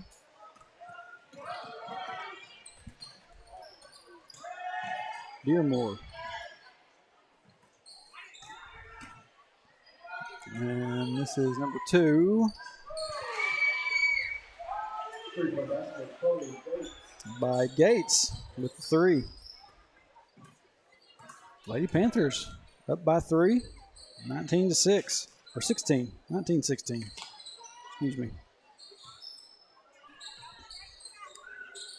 Taylor Dotson up top, back over to Taylor. Campbell going to fire a 3. That one's going to go off the side of the rim. George, put back, good.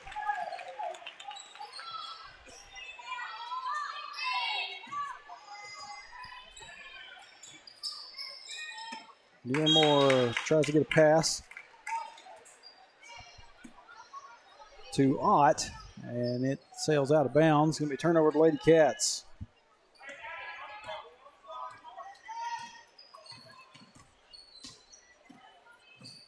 Taylor over to George. George going to fire a 3 from the corner, and that one is in. And that's going to do it for the half.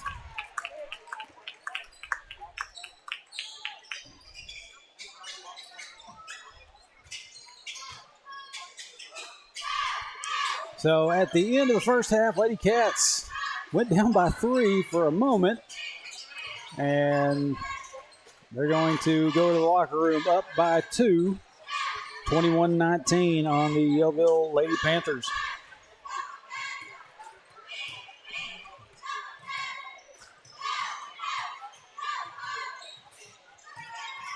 And once again, the cheerleaders stopped cheering as soon as I turned the camera toward them. Senior boys teams have made their way out onto the court for some warm-ups. We got about 7.5 minutes. Going to kick it out to halftime break. We'll be back with the second half here shortly.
All right, welcome back to the multipurpose building here in Hector.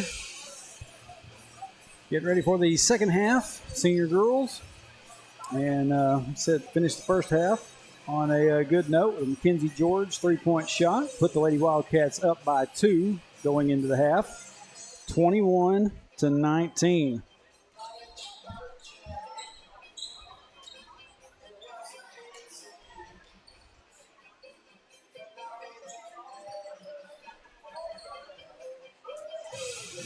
I believe to start the second half, it will be Lady Wildcats with the ball.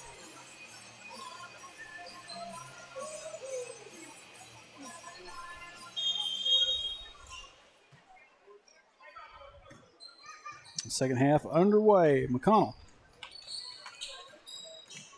Drive gets cut off, gets it out to George. George with a 3. That one bounces off, no good. And we're going to have a whistle.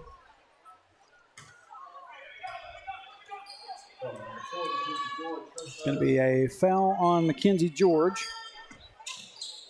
Her second of the game. First for the Lady Wildcats here in the third. And ball gets knocked away.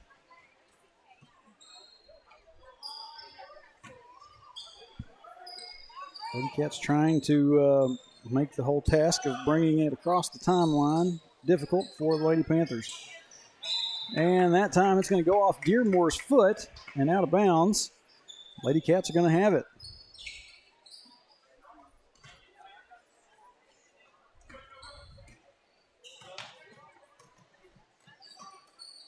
McConnell over to Humphrey.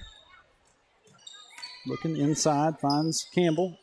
Kicks it back out to Taylor. Taylor air ball. And we're going to have a foul.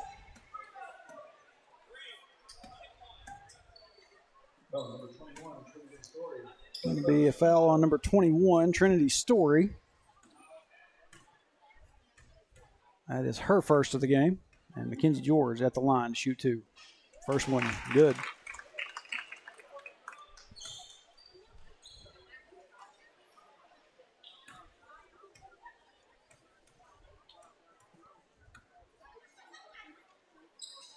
George sinks both. Lady Cats up by 4.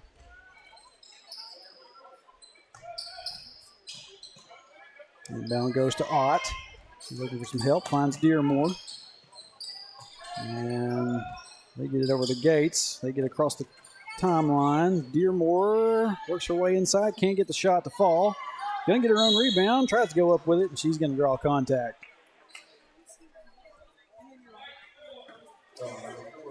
That foul is going to be on number 4, Mackenzie George. That's her third. Both Lady Cats and Lady Panthers finding themselves with a couple of players in some foul trouble. Dearmore's first shot is in. Dearmore sitting with 8 on the night for the Lady Panthers.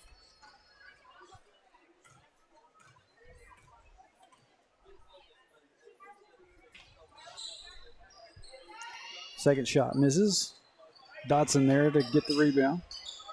And Humphrey brings it across, gets it down to Emma McConnell. Over to Taylor.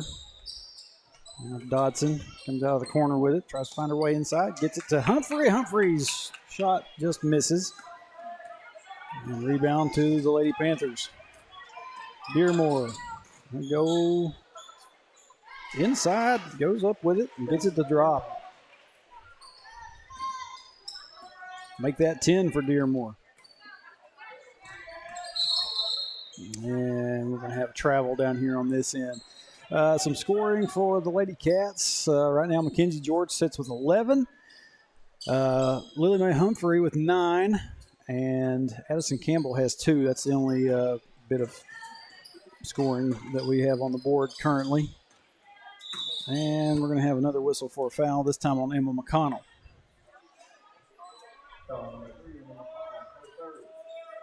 And quickly, the Lady Cats have picked up 3 fouls.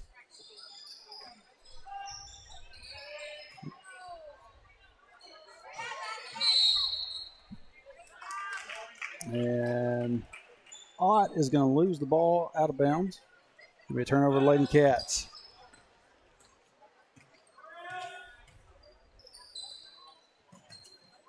Humphrey gives it up to Campbell. Campbell can't get her shot to drop, and she's going to be fouled on the putback attempt. And that foul is going to be charged to number 21, Trinity Story. That's her second.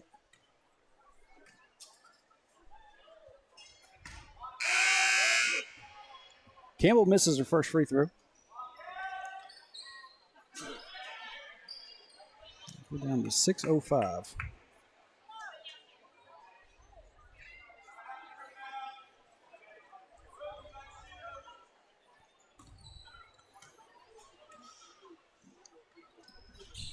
Campbell's second one rattles out. Dearmore pushes up the floor, block. Shot's blocked by Campbell. Gets it back up to Humphrey. And looks like we got Serena Myers in there now. Pass back over to Serena. Up top to Campbell. Looking down underneath, finds Humphrey. She's going to have to get it back out. More Campbell. Campbell shot. No good. And ball gets knocked away out of bounds, but it's going to stay down here with the Lady Cats.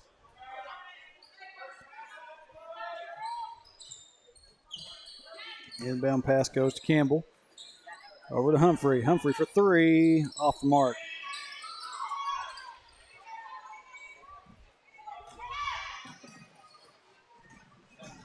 Ott pushes down. She's going to kick it back out to Dearmore. Dearmore tries to go inside. Shot gets blocked. And Campbell comes up with it. Gives it off to Humphrey.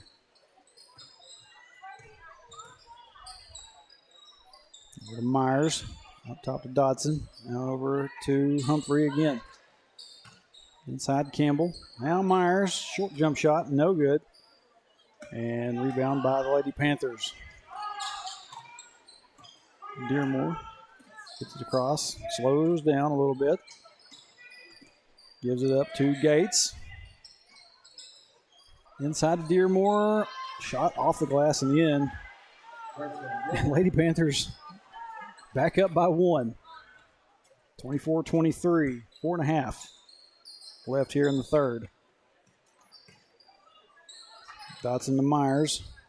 Myers gets it over to Moore in the corner. Moore to Campbell. Campbell just can't get anything to fall. Dotson going to fight for it. She's going to kick it back out to Humphrey. Humphrey can't get that one to go. Campbell finally gets that one to go. And Coach Casey wants a timeout. Lady Cats back up by 1, 25-24.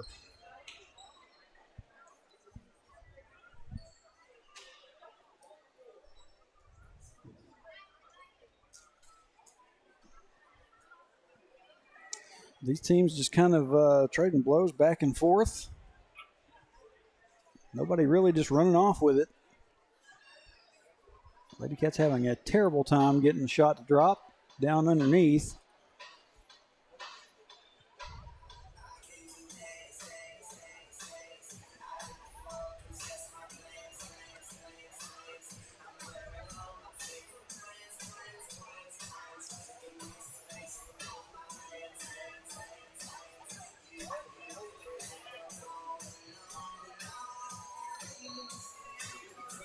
Like I've talked about a little bit, after these games tonight, we will have Dover on Thursday, and then I believe the next one's up.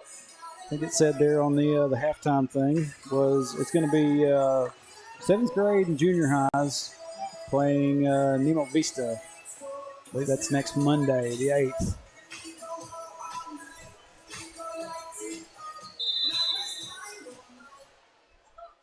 After that timeout, it'll be Lady Panther ball.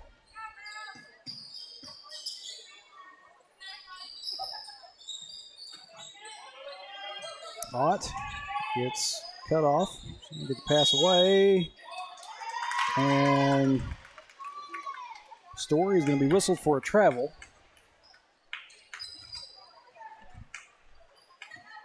Turns it back over to Lady Cats. Humphrey to Dotson. Now Moore over to George. Shot no good from the free throw line. Tries to get another one up there. It won't go. She's fighting for it down there. She gets the hold of it. Kicks it back out. Dotson. Over to Moore. Moore pretty well unguarded. She could have probably went up with it from the wing, but Humphrey going to get it over to Dotson. Now George from the wing.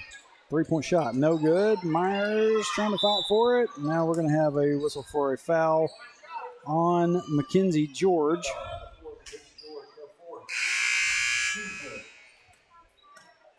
And that will be her 4th foul. So she goes and finds a spot on the bench. That's the 4th team foul for the Lady Cats. This camera has a terrible time trying to focus.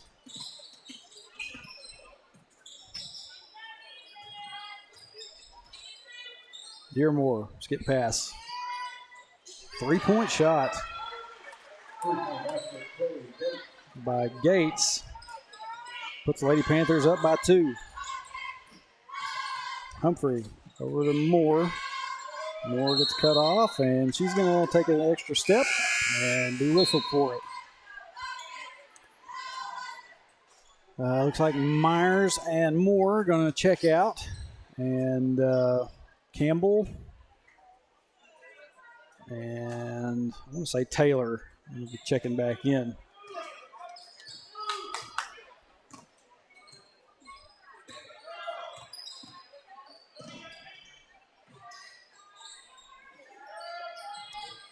Ott going to take the short jumper, no good.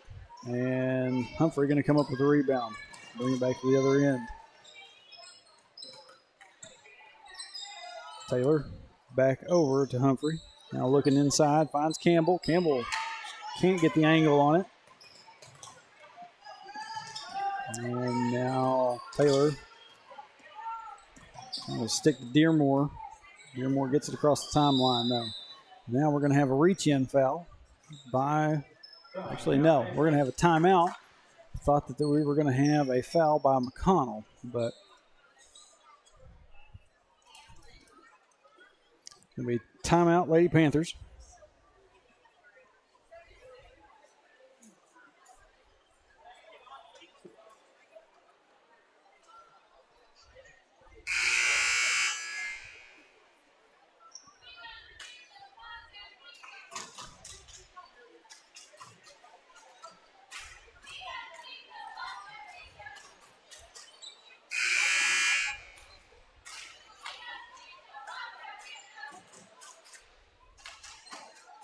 And at that timeout, it will be Lady Panthers ball. 1:57 seconds left here in the third. Inbound goes to Dearmore.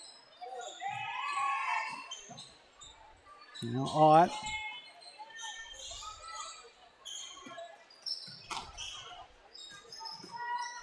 Dearmore tries to get a pass to Story, and it's going to sail out of bounds and come back to the other end with the Lady Wildcats.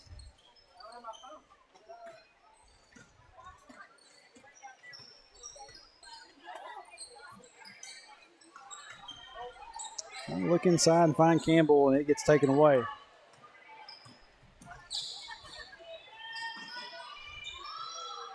Shot up by Gates. That didn't find its way in. Lady Wildcats with the rebound. McConnell.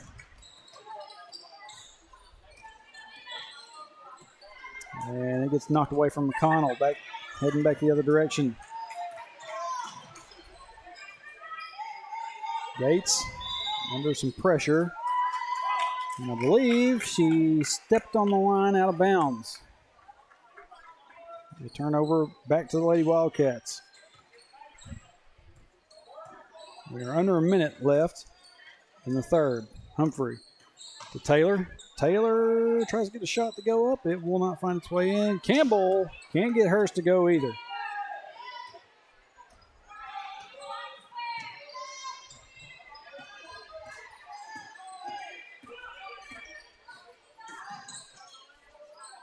Dearmore shot misses, but Trinity Story there to put it back in. Lady Panthers lead by 4.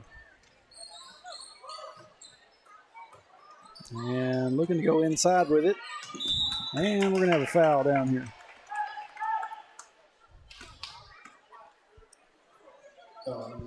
Lady Panthers nearly came up with it. And Campbell was able to get a hold of it, go up, and draws the foul.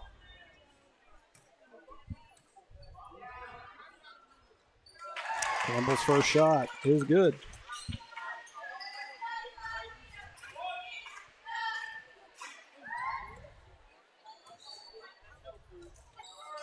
Second one just misses. And Dearmore comes up with the rebound for the Lady Panthers.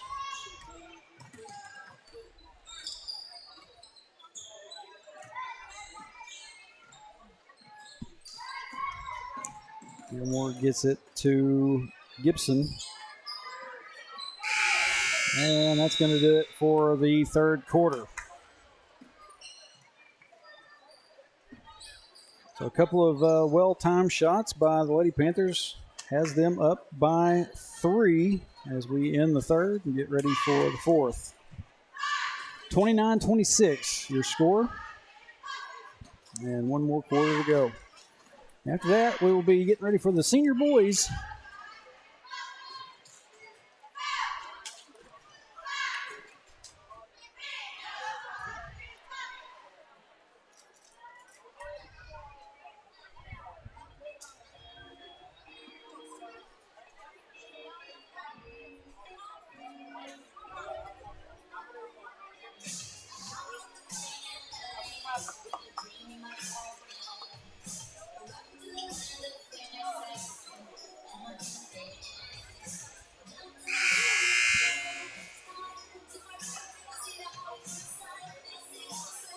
I was looking at something on my phone. Y'all get to hear a little bit of Miley Cyrus. That's all right. Nothing going on over on the Facebook chat. Very little over on the YouTube side of it either, but appreciate all of y'all being over there watching, about 84, 85, and fourth quarter.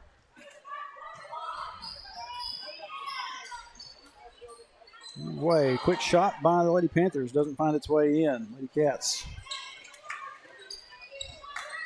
heading back the other way. McConnell to Taylor. Now over to Dotson. Dotson's going to fire a 3. No good. She may have just been inside the line there, or inside the arc.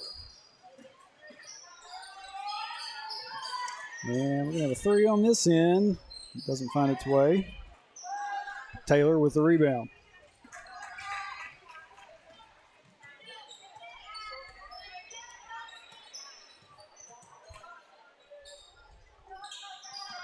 Dotson over the corner to McConnell.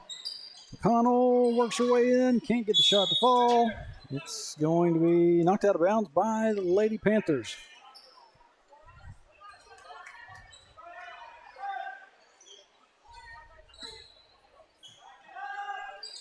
Inbound goes to Taylor. Taylor, floater, no good. And we're going to have a foul on the Lady Cats. Who did they call that wrong?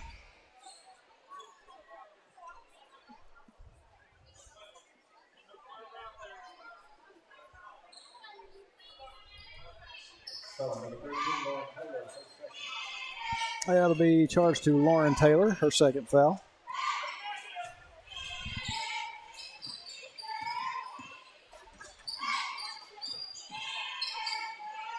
Gates. Now inside to Layton. Layton goes up with it, gets it to fall.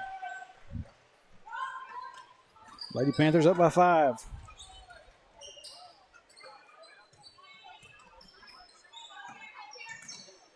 McConnell over to Humphrey. Now back to McConnell. Shot off the side of the backboard, no good. Another long shot by the Lady Cats, no good as well. Lady Panthers with the rebound.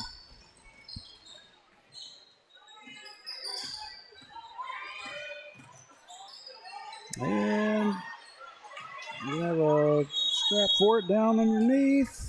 And Lady Cats get possession, and Coach Casey calls a timeout.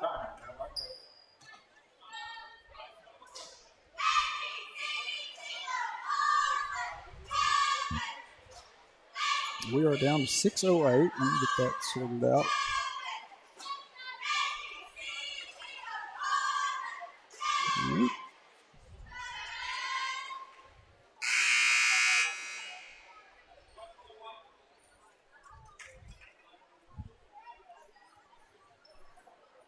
Lady Cats will have 2 timeouts left to work with. Lady Panthers have 3.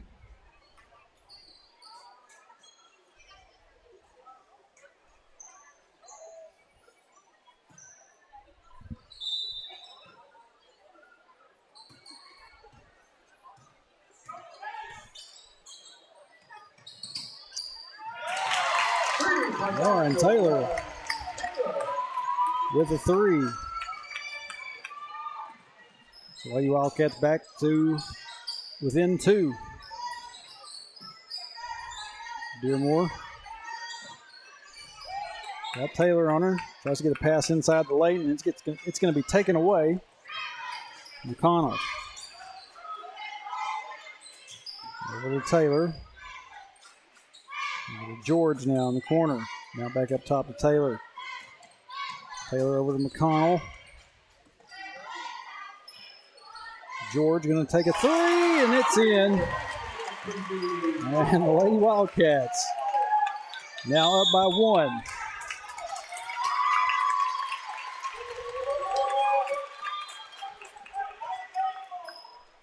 Didn't see what happened there. I think on the inbound, we had a Lady Panthers foot go over the line. So it's back to the Lady Cats. Inbound goes to George. George tries another 3, can't get it to drop. And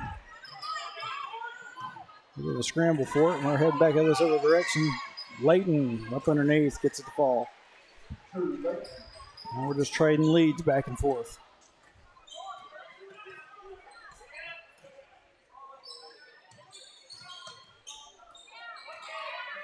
Taylor over to George. Now to McConnell, looking inside to Campbell. She's going to try to get the pass back out to Lauren Taylor. Wasn't quite ready for it, and it sails out of bounds.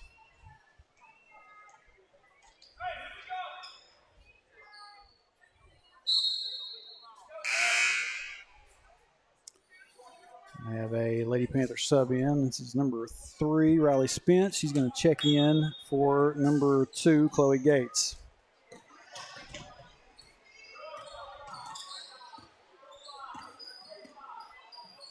Dearmore, now to Layton. Back inside to Dearmore. Dearmore shot up the bottom of the goal. George getting harassed down there. Finally, he's going to come up with it. As Spence hit the floor.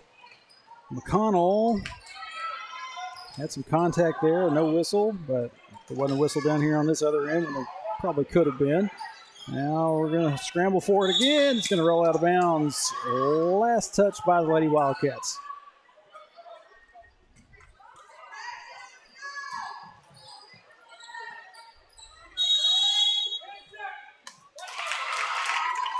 And we're going to have a 10-second violation back here.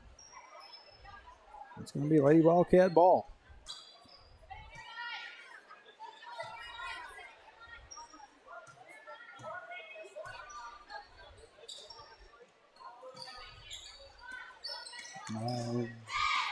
Didn't seem like it would have been a quite enough time for it to have been a 10-second violation, but that's what they decided to call. We're going to have a foul on Addison Campbell after she just put up one of the first shots from underneath that she could get to fall. Puts Lady Wildcats back up by 1.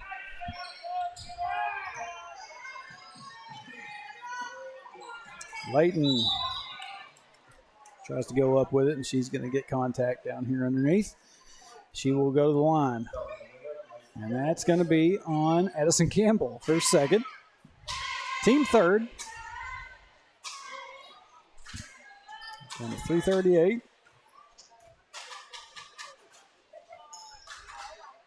Layton's first shot is good. Ball game tied up at 34.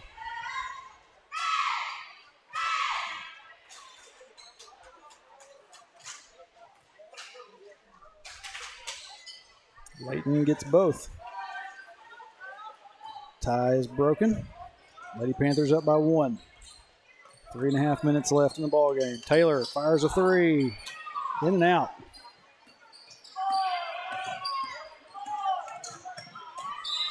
And McConnell gets a hold of that. Knocks it out of bounds. And Coach Melton going to call another timeout for the Lady Panthers.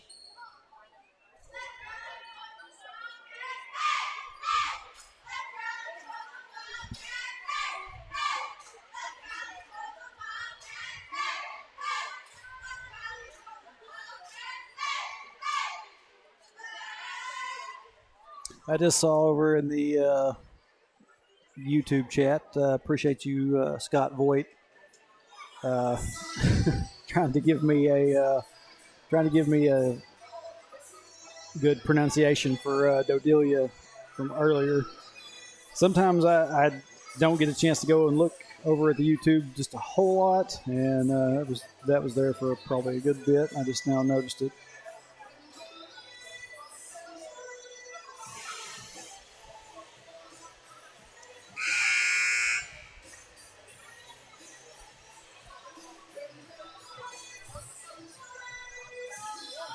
Anytime I can get a little friendly help from somebody on a name pronunciation, I do appreciate it.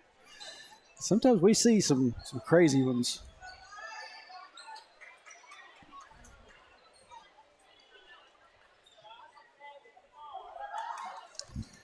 So 3:24 on the clock. Second past that, but Lady Panthers after that timeout is going to have it. Ott inbound, gets it into Dearmore. Dearmore up the floor, and she was looking for Layton. Layton couldn't get turned around and get a hold of it. Lady Cat's going to have it back. George out of the corner for 3 is good. Puts Lady Cats back up by 2. Inbound goes astray, and Lauren Taylor goes up with it. And now Lady Cats up by 4. And you gotta be careful. And man, another 10-second.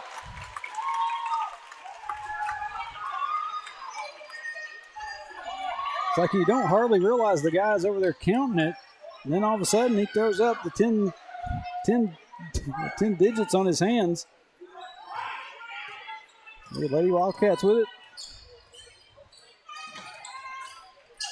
Connell over to George. Taylor Campbell looking for Humphrey down there underneath. And that gets on out of bounds. Turnover back to the Lady Panthers.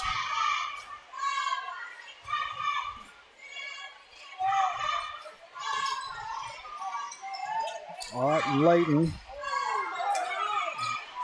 As Mackenzie George gets barreled over. And Humphrey comes up with a steal.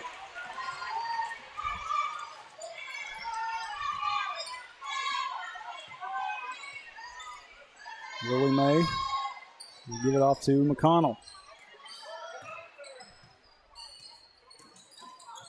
McConnell looking, finds Campbell, over to George, short jump shot, off the mark, and saved by Layton, right into the hands of Mackenzie George. Skip pass over to Humphrey. Humphrey drives inside, can't get it to fall. Gets her own rebound though. Gonna hook shot up underneath, can't get that one. And she's going to get the rebound, go back down to the floor with it, and we're going to have a walk. Man, a lot going on right there.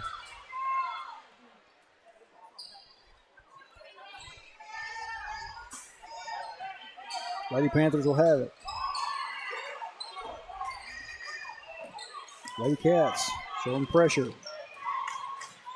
And Dearmore gets it across the timeline.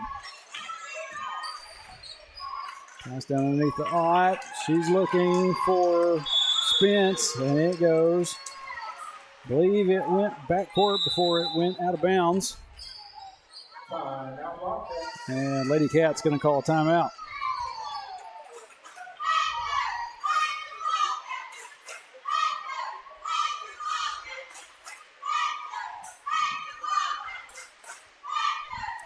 The Lady Cats can hold on for about a minute and a half. They will have their first win of the season. Had a little bit of a rough go of it here in the early part of the season. Talked about it before. Took I believe it was a 2, I can't remember if it was a 1 point at Conway Christian or a 2 point, and then lost by 1 or 2 against Paris, and then got pretty well handled by Rosebud. That was the last time we were on with senior high girls. But said about a minute and 27 seconds. If they can just hold on, up by 4 right now, finish this one out, and get their first win of the season.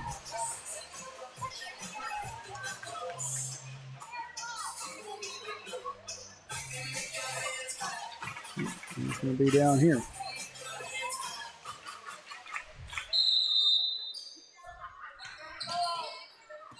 Inbound goes to McConnell. Serena Myers back in the game. It's to George.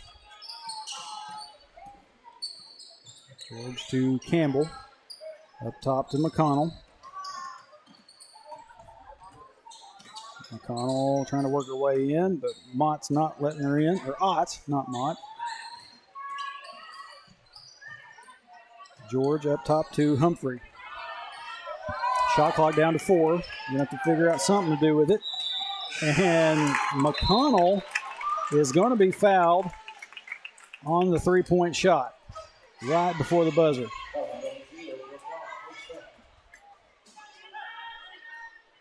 So McConnell's going to go to the line to shoot 3. McConnell's first is good. Brooke Ott with her second foul of the game. Actually, wait a minute. No, they just changed it to McConnell gets the second shot. I believe that was Ott with the foul, but they've changed it for whatever reason. We have some problems with the scoreboard up here, but McConnell sinks all 3.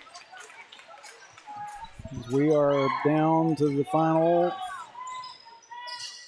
40 seconds of this ball game. Be careful. Dearmore, shot up, no good. Campbell comes down with the rebound, and they're going to try to tie her up down here. Jump ball.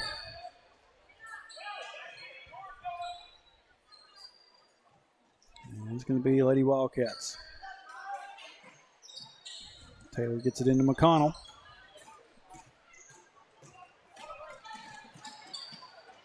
And it gets knocked out of bounds. I believe that was off of Layton.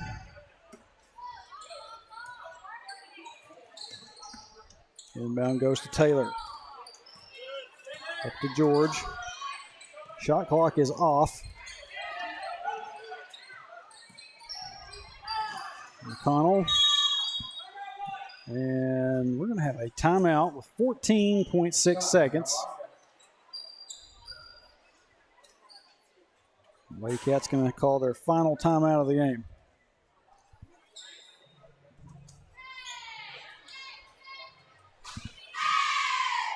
So a little bit of a flurry there by the Lady Wildcats. And they find themselves up by 7.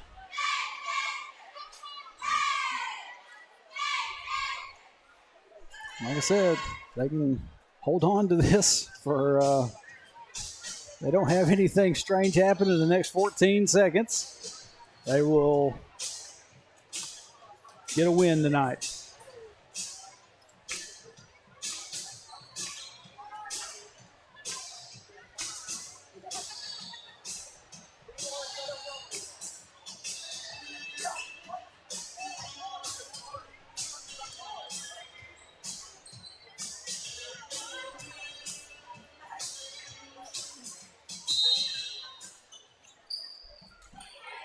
That timeout, Lady Cats have it. Inbound goes to George. And Yellville probably trying to get a foul call, but referee's not real quick on the draw, not really wanting to blow the whistle.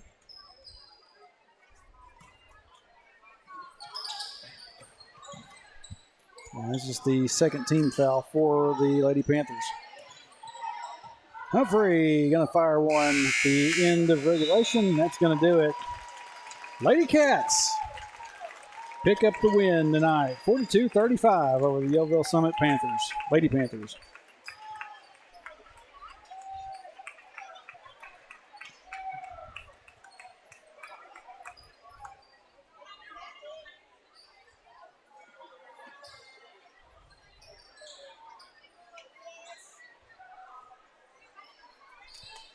Wasn't pretty, but it really doesn't have to be as long as you have a higher number than your opponent at the end of the time.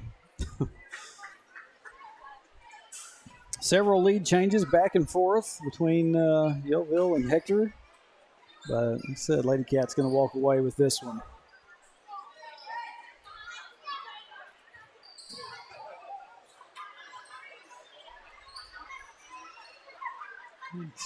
A kid hit the floor down there.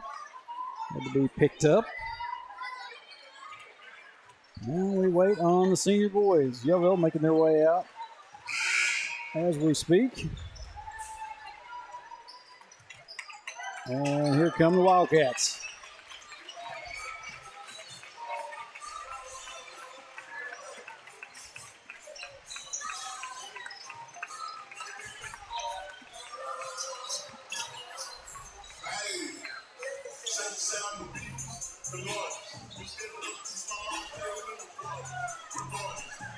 Got about 9.5 minutes. Boys are going to come out and do a little bit of warming up, and we'll get started. The senior boys' final game of the night here in just a little bit. Stay with us. Senior boys coming up next, right here on Cat TV.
All right, one more game to go, and we got the senior high boys coming up next right here. We have player introductions, and we'll get right to it. And for the final contest this evening will feature the visiting Panthers of Yellville-Summit and your Hector Wildcats. Now for the starting lineups, please welcome the Panthers of Yellville-Summit. Number 2, Logan Layton. All right, first up for the Panthers, we've got number 2, Logan Layton. Number 3, Kendall Hickerson. Number 3, Kendall Hickerson. Number 11, Trayvon Spence. Number 11, Trayvon Spence. Number 23, Jonas Sutterfield. Number 23, Jonas Sutterfield. Number 33, Noah Ferguson. And number 33, Noah Ferguson.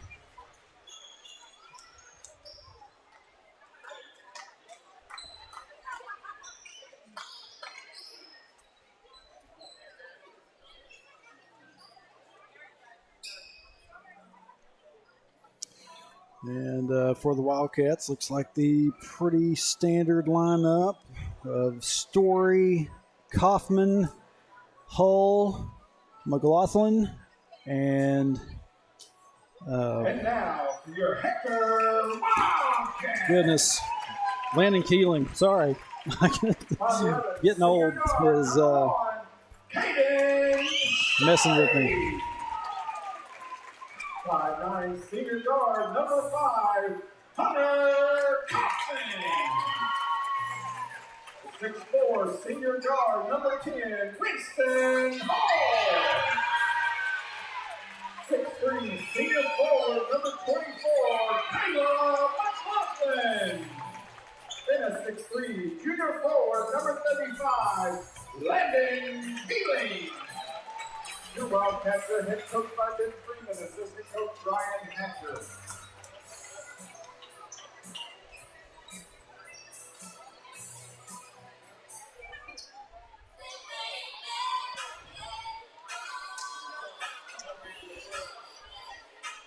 All right, so far on the season, senior boys have been pretty well dominant. Have not dropped any games yet. See if we can keep that streak alive. Looks like we're going to have Landon Keeling at center court for the tip.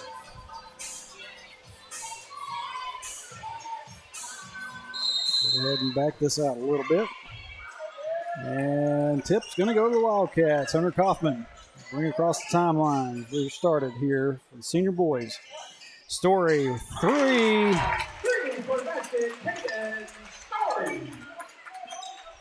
Wildcats on the board within seconds. Oops, sorry about that. Didn't mean for that to go so fast. 3 by the Panthers, no good. Cole with the rebound, gets it up the floor to Story. And this time, Hunter Kaufman getting a 3 of his own.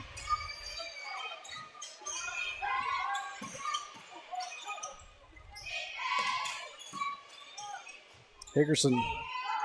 Now Spence fires a 3. Can't get that one to go. Story there for the rebound.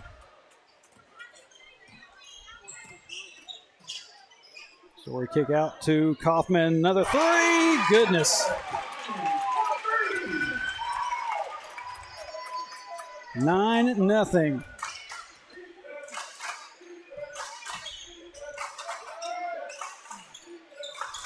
Hickerson gonna try 3. Can't get that one to fall. Hole with the rebound. And Hole was looking for some help there. Couldn't find it. Panthers back to this other end. Number 2. Layton. And going to be tied up down there for a jump ball.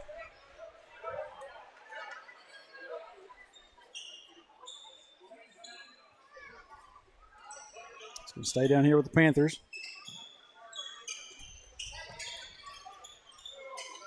Hickerson.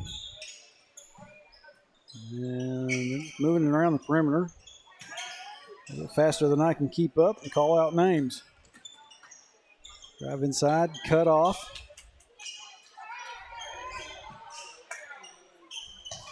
And sitting there looking at the shot clock for a second. We're down to 5. And we're going to have a drive inside by number 3, Kendall Hickerson. And he's going to be fouled by number 5, Hunter Kaufman. That'll be Kaufman's first, team first. First free throw, no good.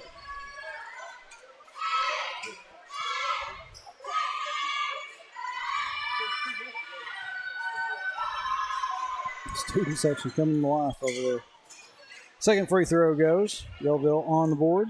9-1. We're just under 6 minutes into this. Story going to fire another 3. That one's off the mark. Rebound by Keeling. Up to Hull. Hull. Floater. In. 11-1.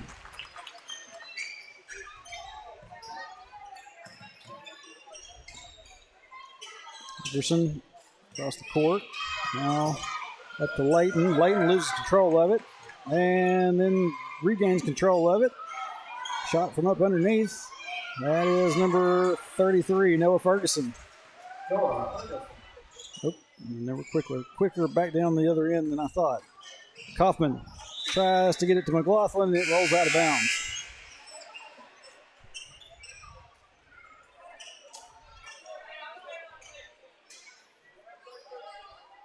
I swear I'm not trying to give anybody any kind of vertigo or anything, moving the camera quick. Sometimes we just lose track of where everything's at and have to move it. Skip pass. And this is Hickerson. And we're going to have a charge. Hickerson was pushing in, and McLaughlin was in there in the lane, set, and he just barreled over.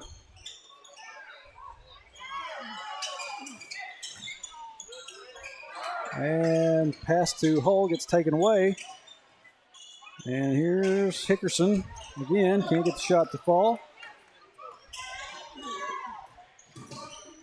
Wildcats pushing up the floor. Kaufman gives it up to Story. Story gets cut off. He's going to spin around, try to get the shot up. Can't get it to fall. It'll be rebounded by Ferguson.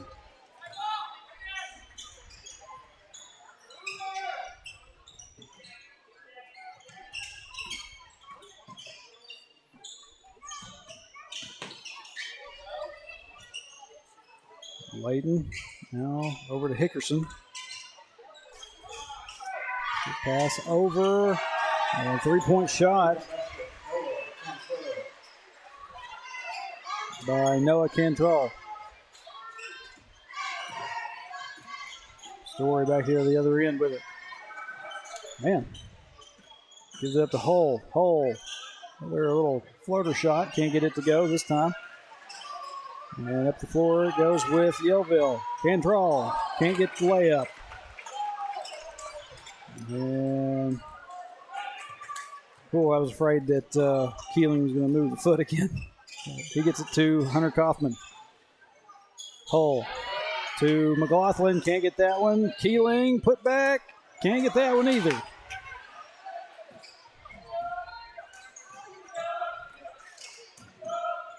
Hickerson over to Cantrell. Now back up to Layton. Hickerson spin move inside, gets the layup.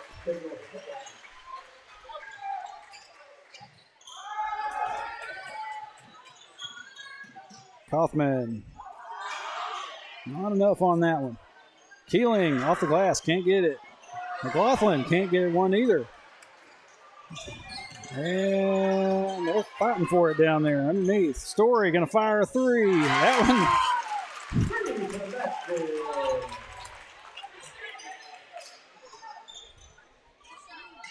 one. Man. So many shots down underneath. And finally, Story just says, I'll just take it from here. Fires it from long. And gets it to drop. One attempt by Hickerson. Story at the other end himself, off the glass and in. Oh, that was good. 16-8. Down to about 2 minutes left here in the first.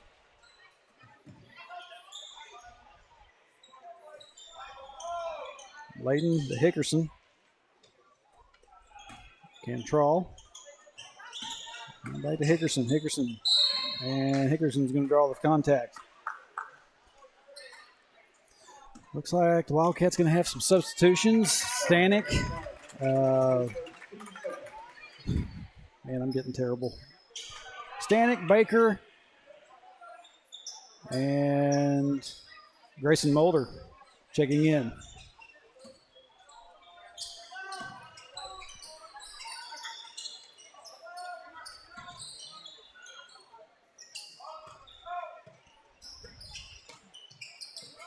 Control.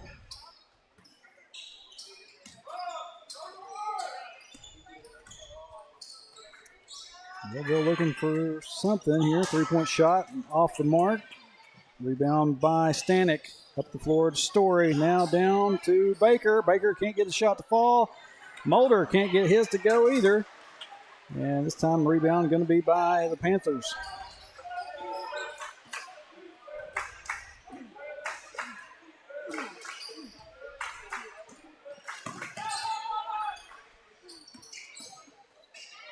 Underneath, Montreal can't get the shot.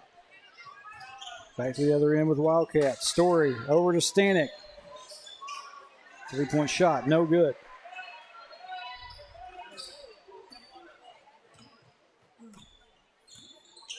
Hickerson, drive in on Baker. Gives it up, and shot gets blocked.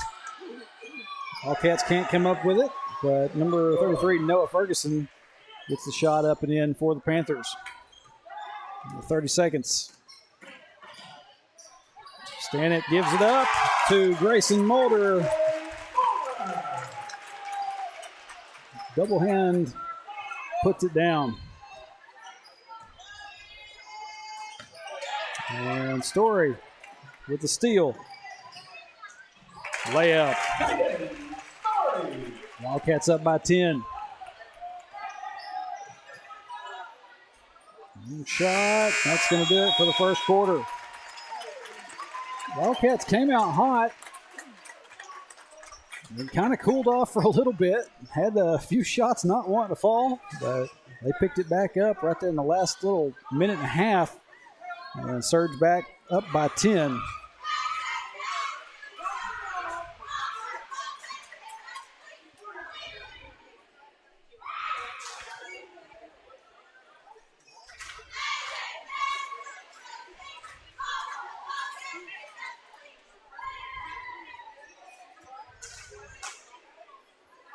This one will probably have moments where it just goes absolute madness, ludicrous speed.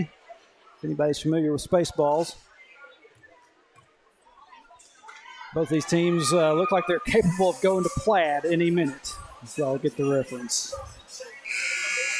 Sherry Simpson, Cotton Brown in the chat. Oklahoma Grandma watching. Thanks for live streaming. Appreciate you being with us, Sherry.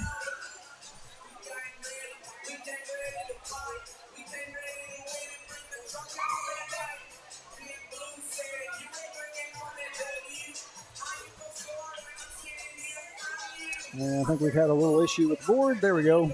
Showed 20-0. We got the 10 back up there for Yellville.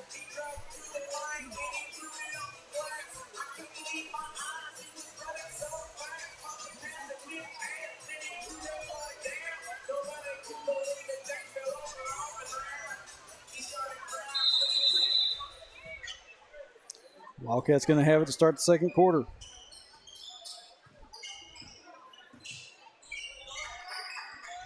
Kaufman gives up to Hull. Lob pass, trying to find Grayson, just a little bit too high. Goes out of bounds. The turnover to the Panthers.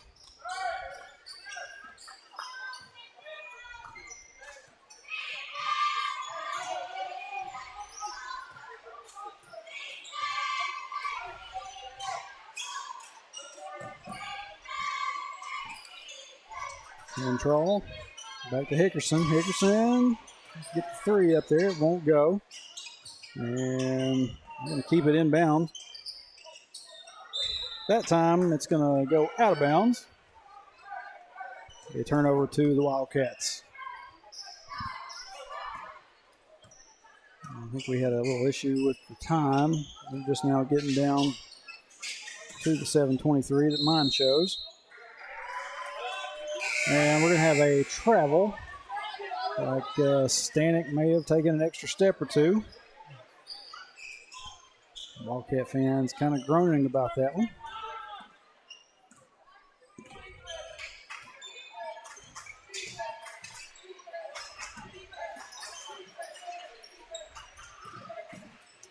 Hickerson over in the corner. Pass gets away from him, goes out of bounds.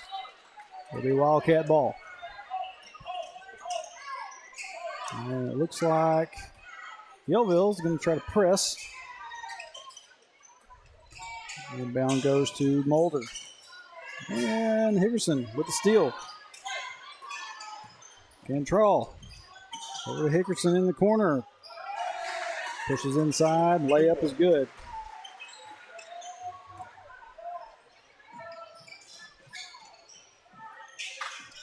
Stanek really gets it knocked away from him.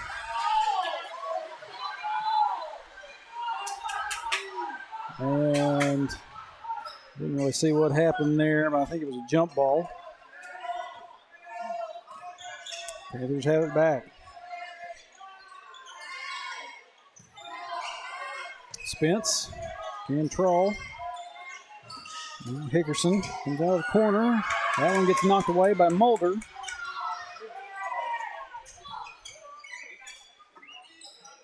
Cantrell, long three-point shot, no good. Mulder with the rebound, gives it up to Keeling, up the floor. Now over in the corner to Kaufman. Kaufman drive inside, off the glass, can't get it to go. Keeling tries to put back, won't go, gets his own rebound.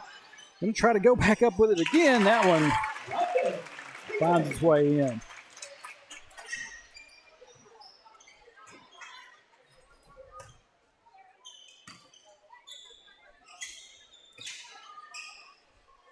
Here's Spence. That was Gilly. Hickerson, long three. That one bounces around a little bit, doesn't find its way in, and we're going to have a foul on, I believe, number 33. That's Ferguson.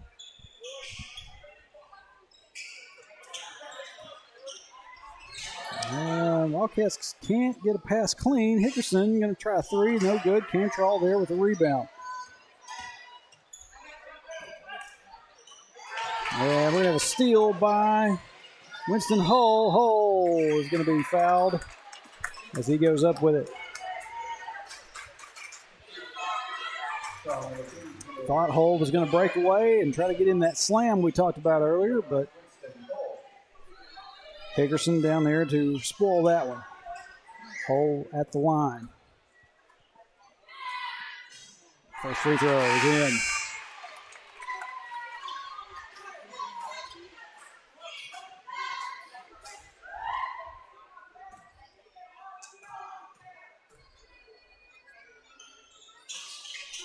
Second shot bounces off.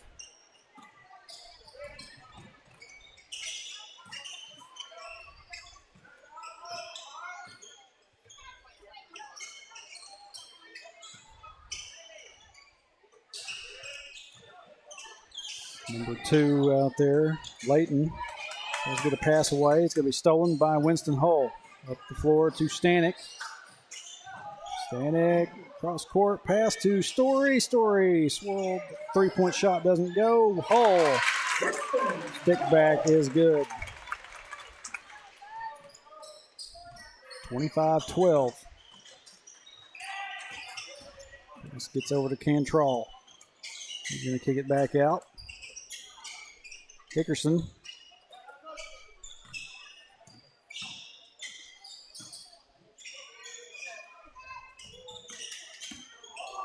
Hickerson. We have to kick it back out to Cantrell. And they try to go inside and find Gilly. It's going to be stolen away. Goodness, this out of focus. Stanek, 3-point shot, no good. Keeling trying for it. Story going to get a hold of it. Goes up, can't get the shot. And Yellville chases it down, gets it back inside. Story up off the glass, no good. And we're going to have a foul charge to Grayson Mulder. His first of the game.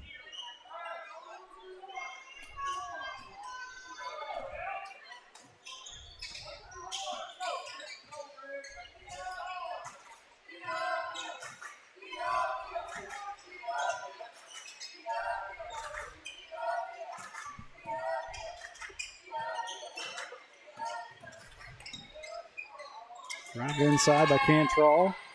McLaughlin comes up with the steal. Kaufman over to Mulder. Thought about the shot. And he's bobbling around a little bit. McLaughlin goes up and gets the shot. Shot falls. Contact is made, so McLaughlin will go to the line for the old-fashioned three-point play.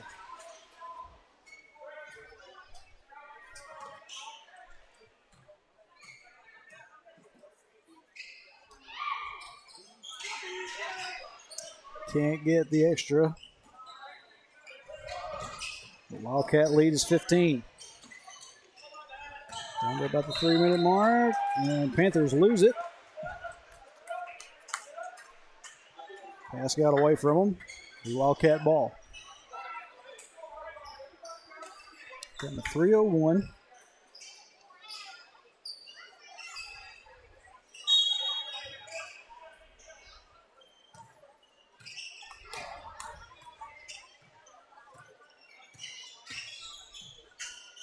Kaufman gets it to Keeling. Up top to Hull.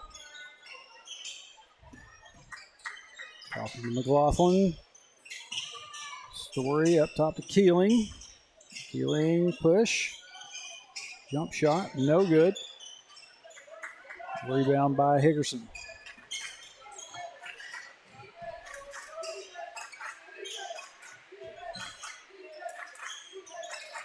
Hickerson's going to try the long three, and he gets that one.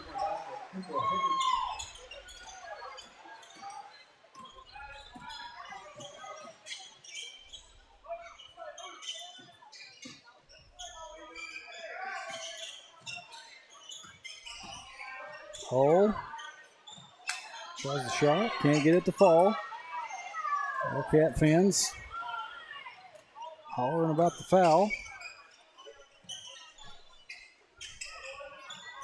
Hickerson runs into traffic, and now we're going to have a foul called. Be on Hunter Kaufman, and Scott called for that to be his second. It's shown on the board, only his first.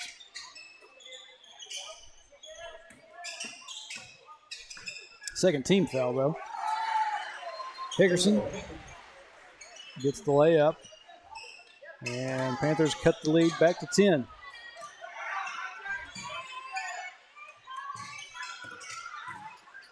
Hickerson drives inside, loses control of it. Keeling back to the other end. To McLaughlin. Shot too strong. Keeling finishes up.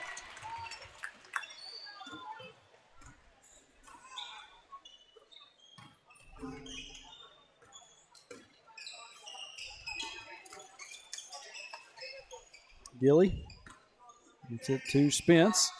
Hickerson going to try another long three, and goodness gracious, he's heating up.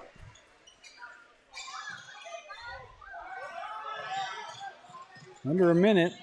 Pass down to McLaughlin. Can't get that one to go. Ball gets knocked away out of bounds.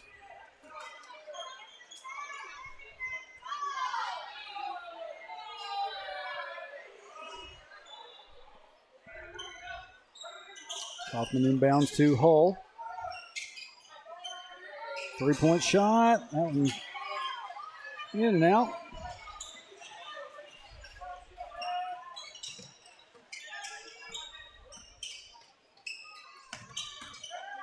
Gilly. Skip pass. A little bit long. Goes out of bounds. Is looking for Layton out there on the other side.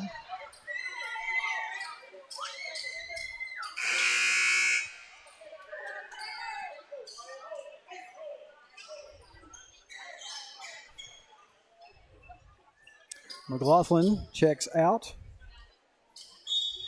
Mulder back in.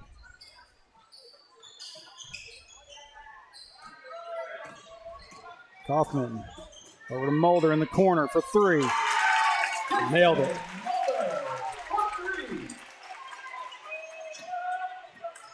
15 seconds.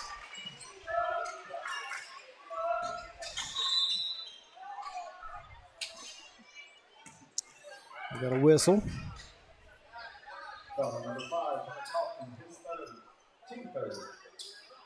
Kaufman going to be whistled for his second foul. I think Scott's a little bit off. That's the third team foul for the Wildcats. Unless something's gone wrong with the board, it shows 2. That's what I'm going to work with anyway. Long three, Mulder, rebound. It's going to be stolen away. And at the buzzer, 3-point shot by Ferguson misses, and that's going to do it for the first half. Okay. Here is well,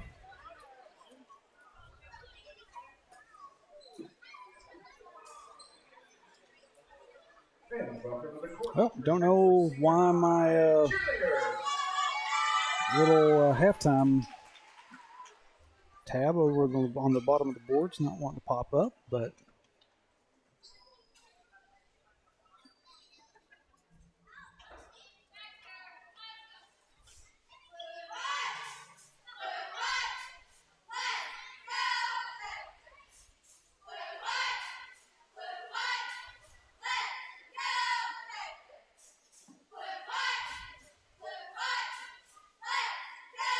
final one's wanting to work. Halftime one's not wanting to. Anyway, we have reached the half. Wildcats take it to the locker room with a 12-point lead, 32-20. And we got about 7.5. We're going to kick it out to halftime break. We'll be back for the second half here shortly.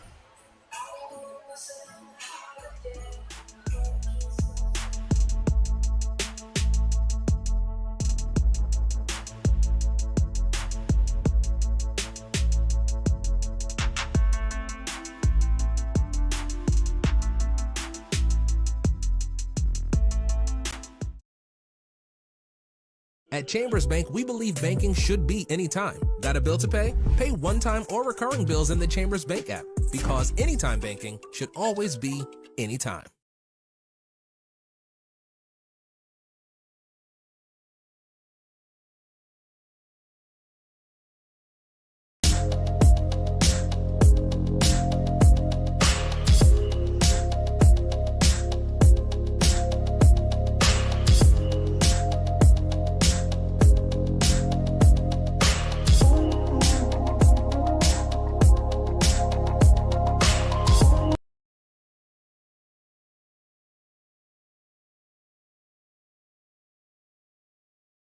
United Welding Institute of Arkansas provides training services for sought-after skills in the welding business, including oil fields, pipelines, refineries, and power plants. We understand the growing demand for experienced welders, and our trainers are proficient and equipped with the current know-hows in the welding industry. Since 2013, we devote our business into training and molding students to become full-fledged welders, as well as offering assistance to find job opportunities. United Welding Institute, where the next generation of welders are born.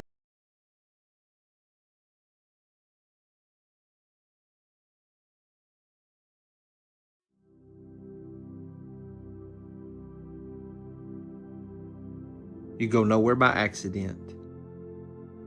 Wherever you go, God is sending you. Wherever you are, God has put you there. He has a purpose in which you are present.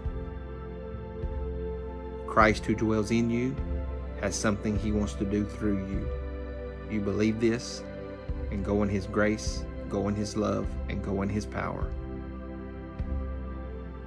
You be the one.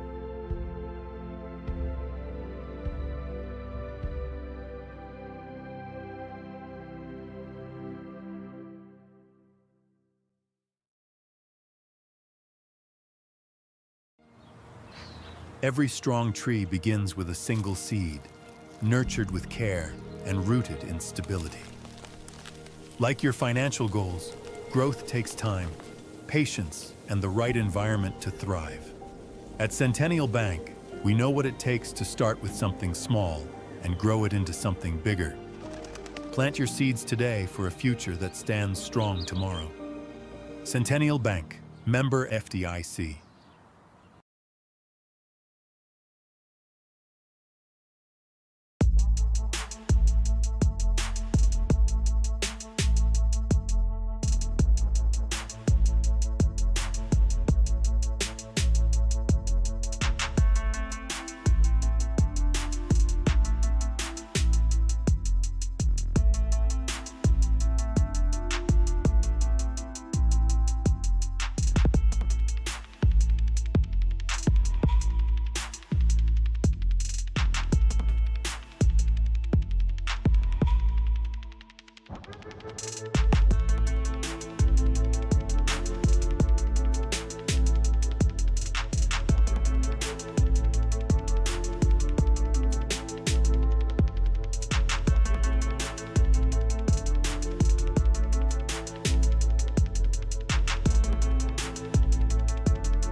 All right, welcome back.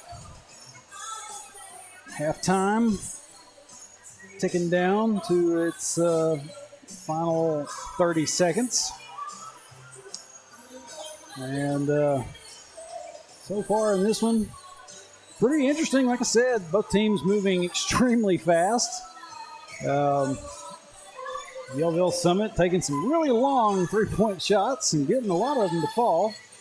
But right now, Wildcats sit with a 12-point lead as we get ready for the second half. And it is Yellville-Summit ball. Start us off here in the second half.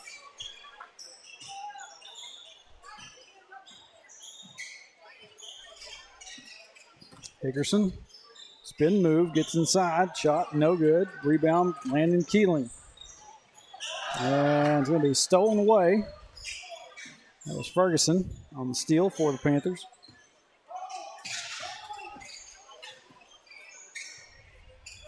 Hickerson. And we're going to have a whistle for a foul on Winston Hull. Clock is stuck at 7:55. And I don't think anybody has realized it yet.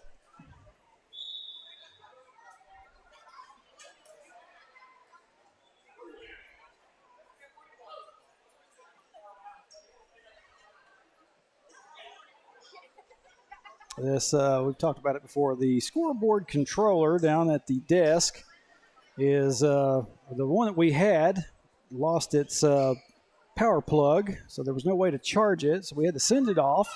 We've got a loaner right now that Jimmy Stroud is working with down at the desk, and it is still at times having a few issues.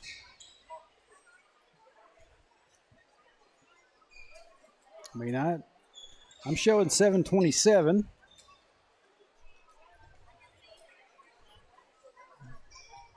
They're going to go ahead and set it for 7.5. So close enough.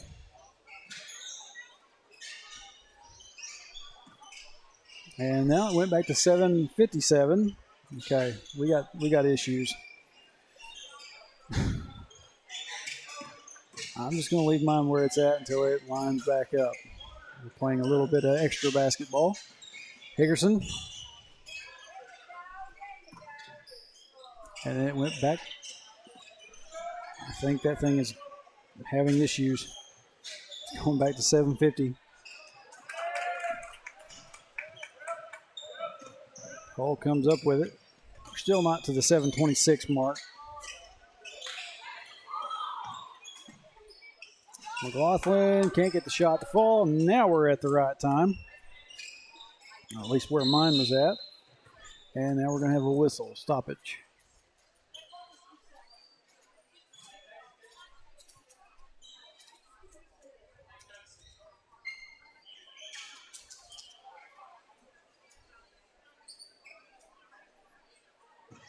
Thought somebody was texting me something, but turns out it's just a reminder for my dentist appointment in the morning.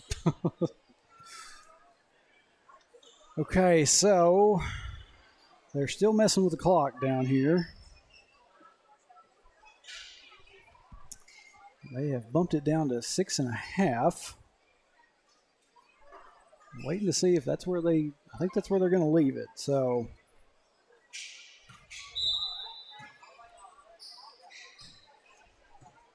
all right. Mine will be a little bit off, but it's the best I can do with it. Long three by Hickerson. Going to be rebounded by the Panthers. Back to Hickerson. And down to 6:13 now.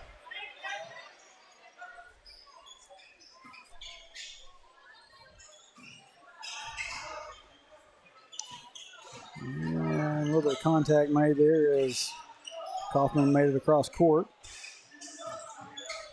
Kaufman kicks it over to Keeling in the corner for three. No good. Panthers with the rebound. Ferguson to Hickerson up top. And it's Layton. Back to Hickerson. Ferguson in the corner. They're just moving the ball around pretty good. Layton pushes inside. Shot no good. And it gets knocked away out of bounds. They're going to say last touch by the Panthers. And the clock got hung up at 5:40. Showing 5:34. Maybe I just let mine go a little bit too long. Hull needs some help down here. He's going to knock it off the leg of the Panther. And Wildcats will get another shot at inbounding. Good presence of mind by Winston to just throw it off. Story getting pressured there. Inside from Hull to Keeling. Out to Kaufman. Up top to Story. Story going to let the long three go. No good. And we're going to have an over the back.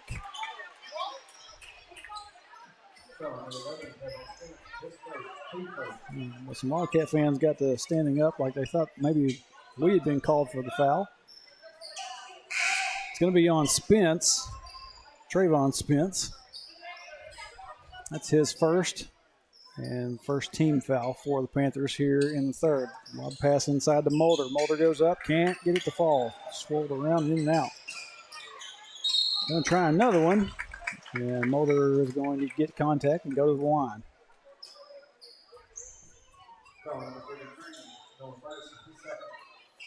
That one's going to be charged to number 33, Noah Ferguson. I think we have had some sort of issue with the board. It's not showing the correct information. Scott keeps calling for more fouls than the board is wanting to show us. First shot by Mulder is good. Score part is correct, 33-20. For right now, the time is pretty well accurate. They show 5:10. I show 5:11. Second shot by Mulder, no good. Kaufman, no, wait, that's McLaughlin. Tries to go back up with it, can't get it to fall. He hits the floor, though. Hickerson loses control of it. And Story couldn't keep it, and that one's going to be blocked out of bounds by McLaughlin.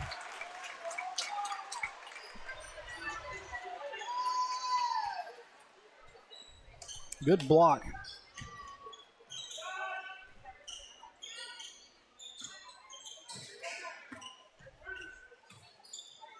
Cantrell over to Hickerson. Nearly lost it out of bounds.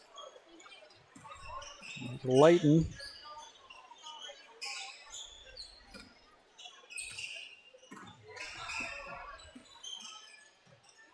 Hickerson over to Layton in the corner for three. That one out. No good. And Wildcats able to get a hold of it. Hull comes up. Hull all the way in. Can't get it to go. And then down here on this end, going to be a block out of bounds by Logan Layton. He told McLaughlin, you did it to me, I'm going to do it to you. We'll stay with the Wildcats. Inbound goes to Stanek. Three-point shot, no good. Stanek gets his own rebound. Goes up, can't get the shot to fall. Neither team getting much to happen here, but we are going to have a foul charged to Grayson Mulder.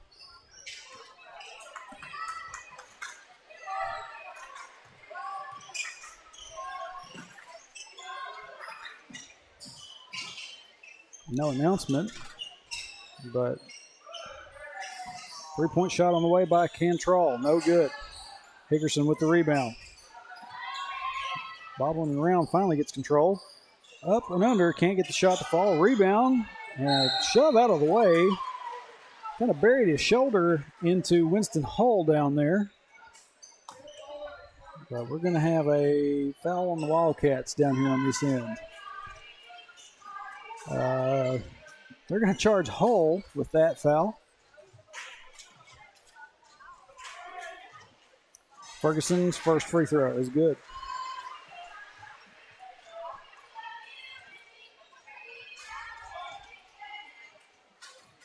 That's actually some of the first points of the half. We've had one free throw by Mulder and two by Ferguson. 33-22.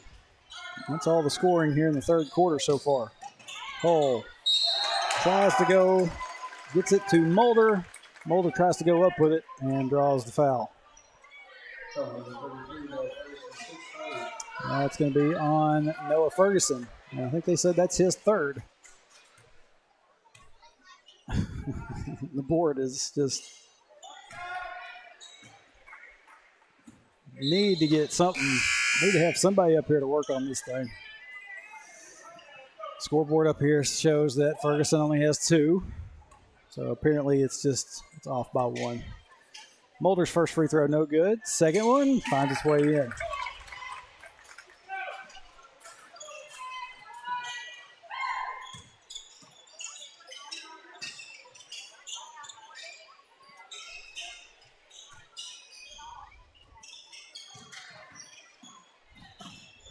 Pushed inside by Layton. A little bit of a stutter step, went undetected. Hickerson pushes in, gives it off to Ferguson. Ferguson from up underneath gets it to fall.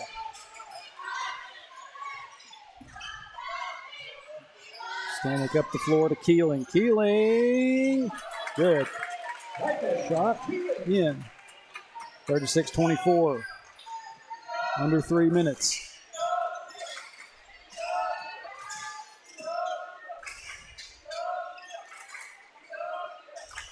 Layton and Hickerson back and forth. And I think we got it. The ball went off of the toe. I say it was kicked. It's going to stay down here with the Panthers.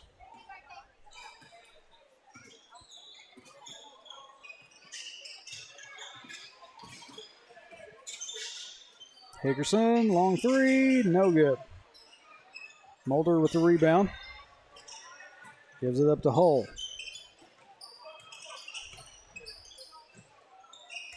Hull up the floor to Story, and it gets knocked away from Story. Layton gets cut off, tries to find somewhere to pass to, and it goes out of bounds.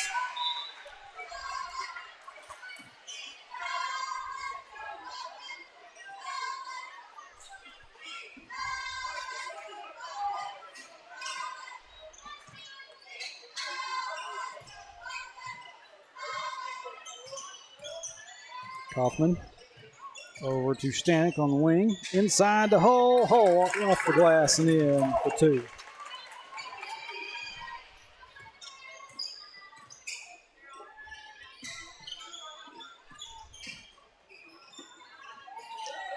Up and underneath. Hickerson gets that one to fall. 3-point shot by Kaufman. He hits the floor after he released it. A little bit slow getting down there. I apologize. Hickerson over to Layton. Now to Cantrell back up top.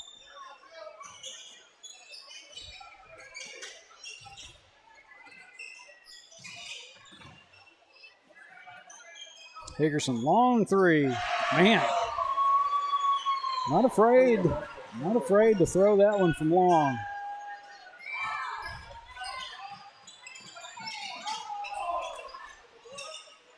Possible a little bit of a shuffle on the feet by Mulder, but Keeling goes up with it and gets it to drop. And we're going to have a timeout.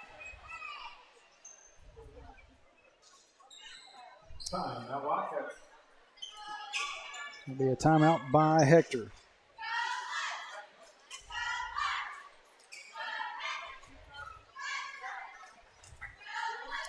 .4 remaining here in the third. And Wildcats are up by 11.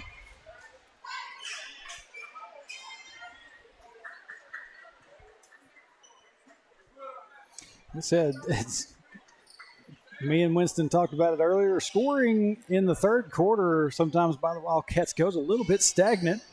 Not been a whole lot of points. In this one, I believe 32 is where we started out here in the third. They've only scored 8. And Yellville has only got 7.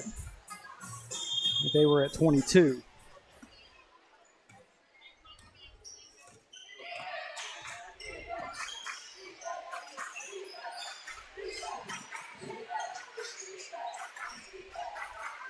Peterson gets it to Gilly. Now gets back out to Gilly up top for 3. Man, they're going to try to make this one interesting. That's the Wildcat lead to 8. Keeling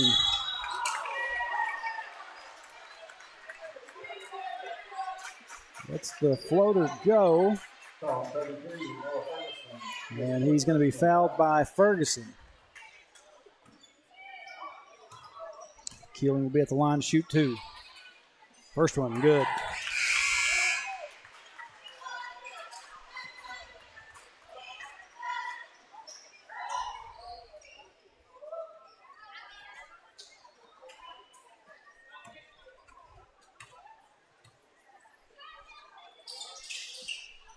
Can't get the second one. Rebound by Mulder.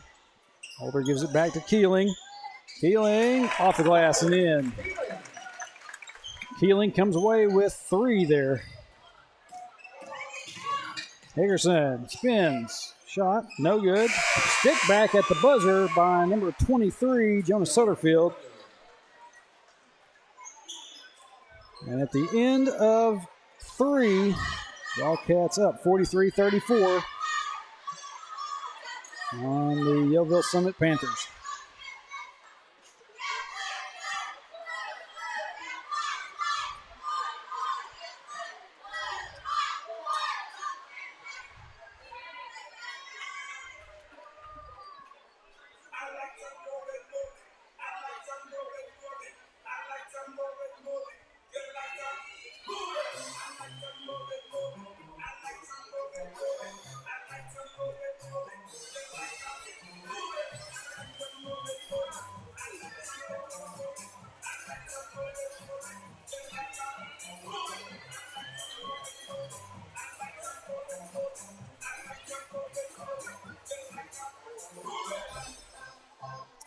One more quarter to go, and then we will call it a night. And the Wildcats will get ready for Dover coming up Thursday. It said both senior high teams will be in action on Thursday. And then after that, the next time we'll be on air will be from here.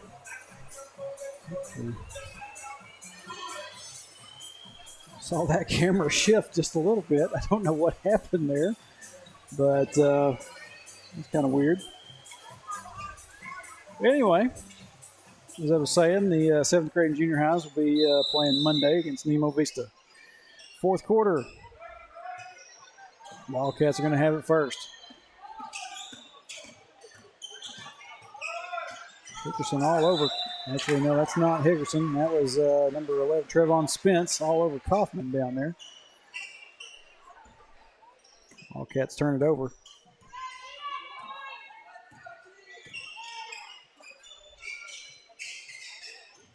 Cantrell.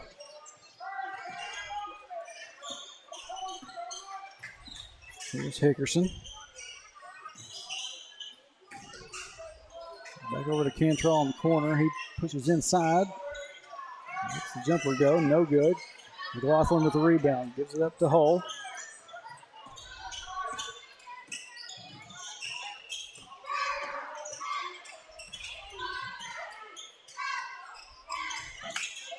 And that one's going to be knocked away out of bounds.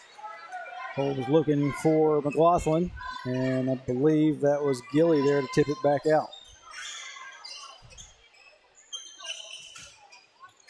Down to Story, now to Hull. Hull, I believe they're going to get him for a little bit of a bit extra step there.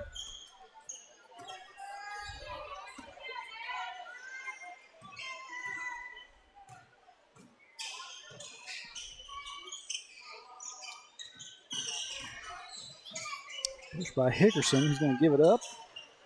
Over to Gilly, now back to Hickerson. I believe that was Layton. No, wait.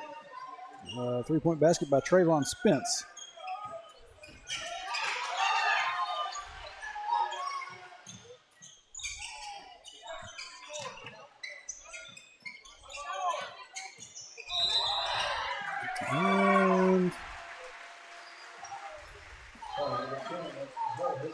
Winston Hull going to be whistled for a foul. I believe, okay, maybe they got the board correct now. It's his third. He's going to go take a seat.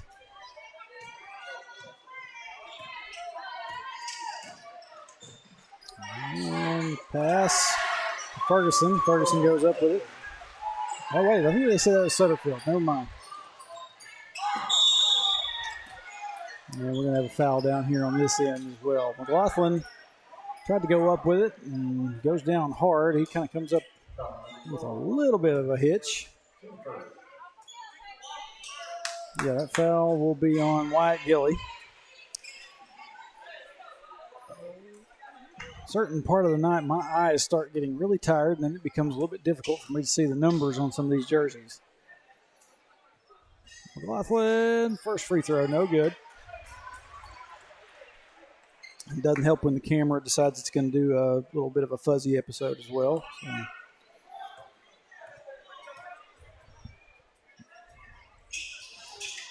McLaughlin can't get either one to fall.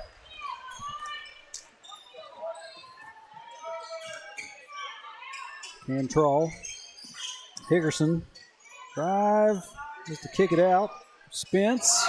Three-pointer. And Panthers are within one.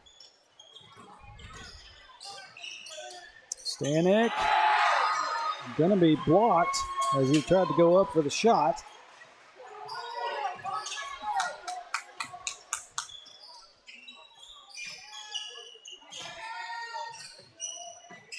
Hickerson is thinking about it, and he's going to finally push inside. He gets the shot to go. And Wildcats need a timeout.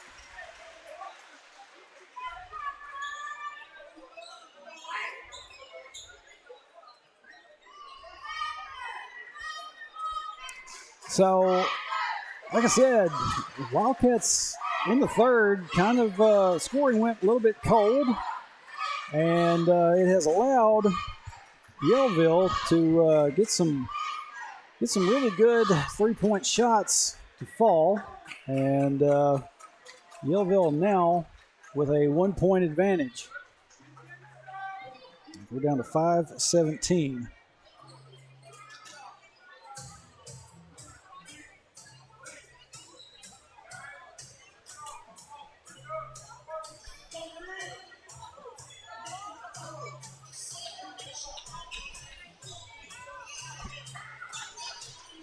I'll tell you what, I think Yellville's put up more of a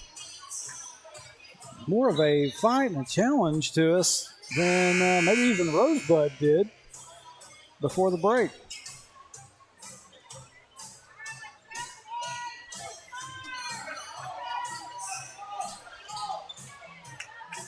That game got really physical, but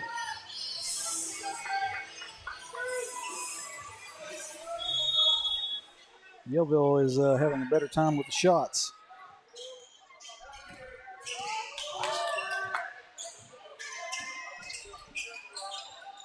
Oh, gets it to Keeling. Keeling can't get the shot to fall. Going to try another one. That one also not going to go.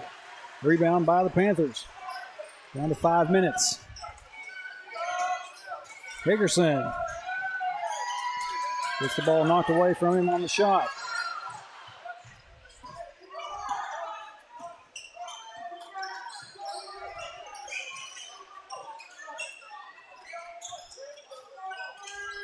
Ball over to Stanek, up top to Mulder. And we're going to have a foul on Landon Keeling.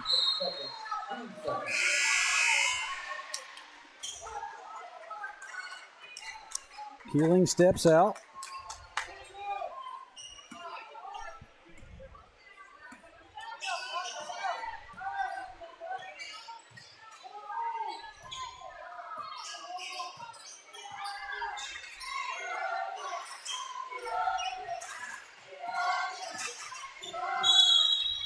Hickerson drives. He's going to draw the foul. It's going to be foul on Hunter Kaufman. I believe Scott said that's his fourth.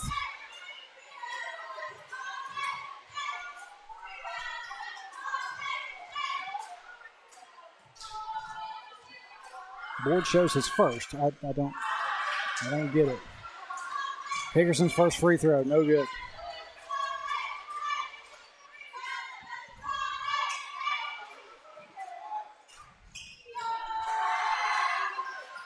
Hickerson gets the second.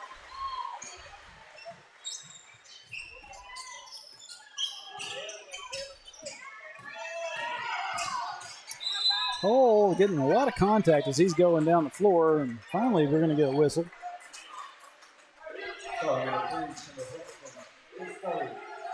That will be charged to Hickerson. That's his third. Lob pass inside to Mulder. Mulder tries to go up with it, and he gets knocked away. Hull, turnaround, gets the shot to go. We're tied up at 45.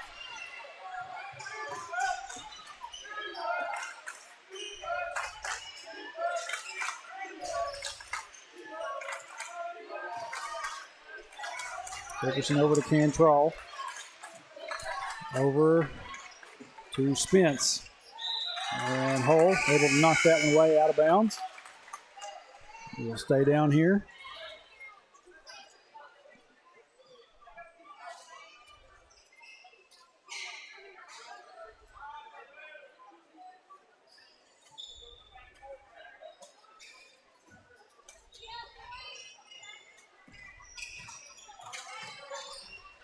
Dickerson loses control of it, gets it back, gets it to Spence. And Spence going to fire a long three, a shot clock violation.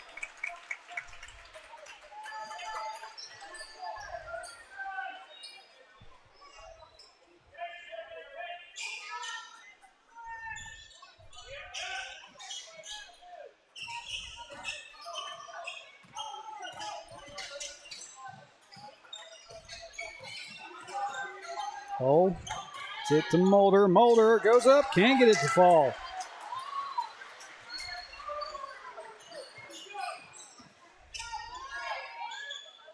Dickerson over to Spence. Now Cantrell. Dickerson kicks it back out. Cantrell, floater, no good. Mulder with the rebound. Story for three. Off the mark. Give off to Stanek. Can't get the shot to fall. And it goes out of bounds.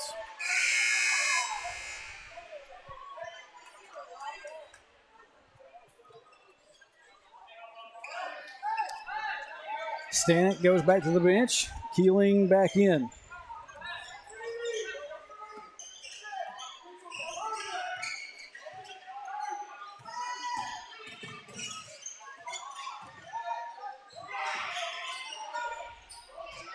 Ferguson trying to back his way in, goes up, can't get it.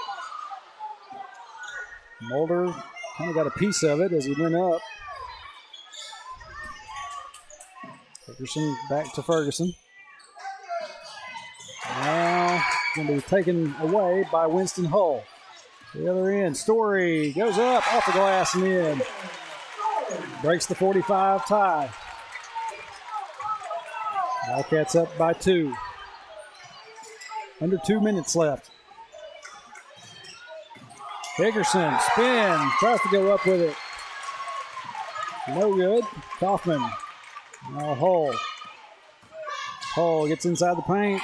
Up and in with the floater.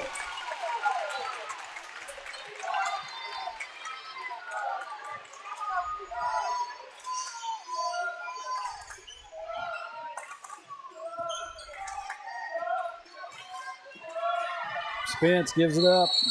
And we're going to have a whistle for a travel.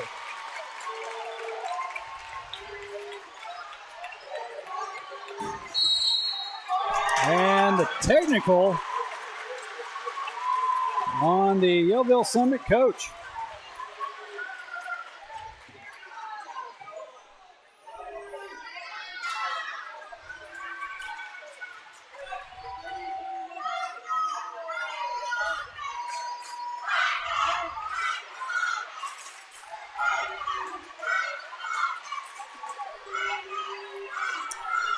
Caden Story going to go to the free throw line. Didn't really see what the coach did down there, but he was very animated after it was given to him. First free throw just misses.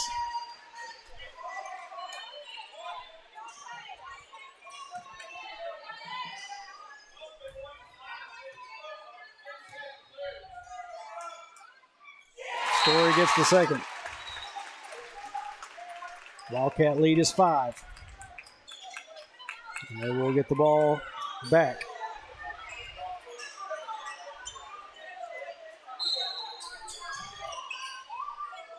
Keeling gets knocked to the floor as Hull gets the inbound. What happened? Keeling's going to be whistled for a foul. And didn't really see what. And Coach Freeman going to call a timeout. I guess after Keeling got knocked to the floor, he was feeling a little bit chippy. May have reached or ran into the guy a little bit too hard there. Wildcats down to 2 timeouts. Yellville-Summit holding on to all 5 right now. A minute and 13 seconds left in the ballgame.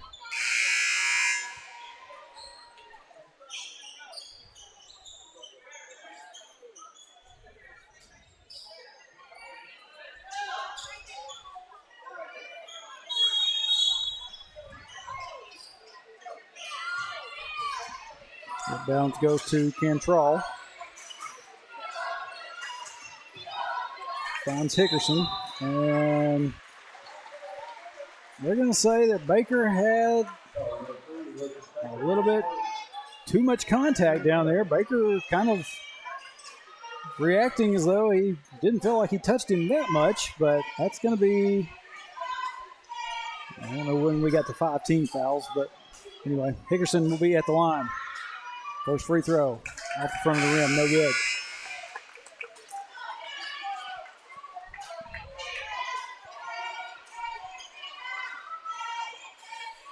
Baker back to the bench. Keeling back out there.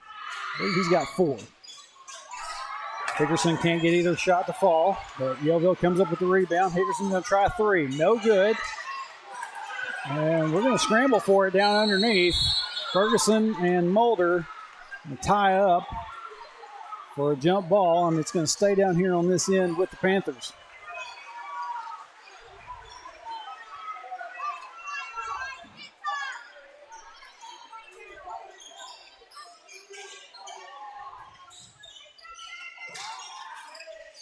And down goes Cantrell, now to Spence.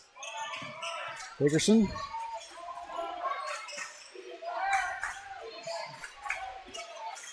Hickerson going to try a long 3 again. That one swirls out.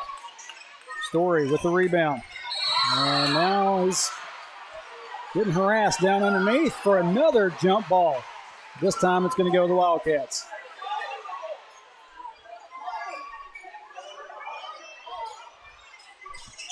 .7 left. Story bringing it across the timeline. They're going to wrap arms around him. And that's going to be a foul.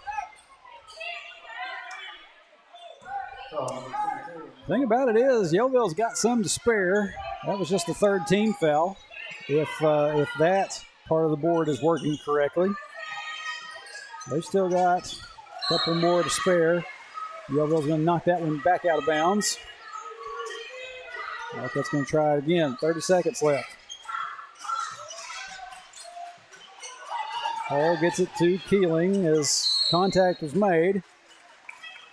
And now we're going to have a foul on number 12, Wyatt Gilly, on Hunter Kaufman. 23.5.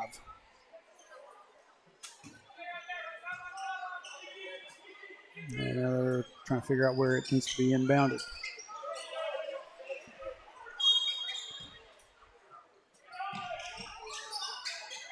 Hoffman trying to find somewhere to get it in, and he can't. Oh, Coach Freeman calls a timeout before the second.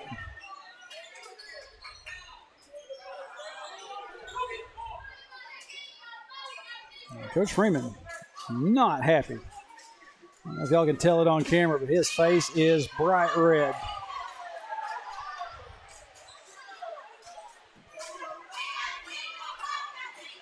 This is the first time I think I've heard Coach Freeman yell in a game quite a while as well.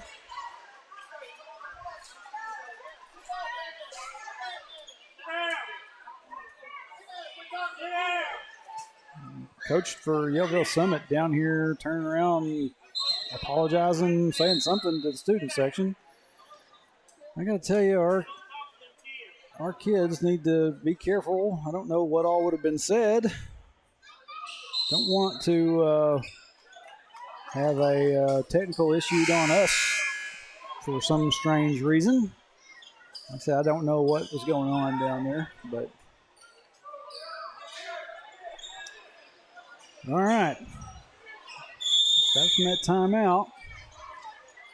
Kaufman looking to get it in. Finally does to Mulder, and they're going to foul Mulder. And that's going to be the 5th team foul. Mulder will go to the line. 21 seconds.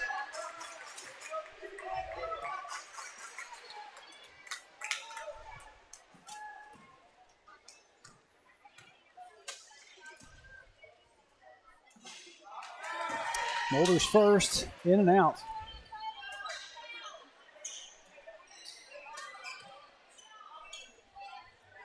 Get this one, put them up by 6. And make Yellville have to try the 3-point bombs if they're going to. Second one's good.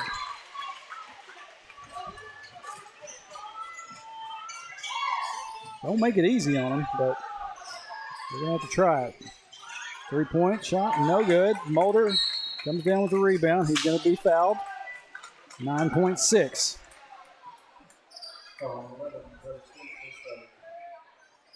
That one's going to be on Spence.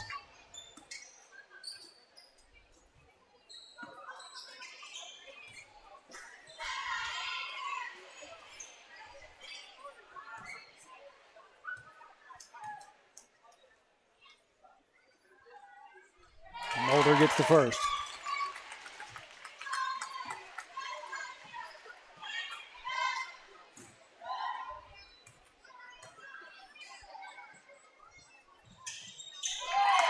Gets both. Wildcat lead is 8. On the final seconds. Hickerson's shot, no good. And that's going to do it.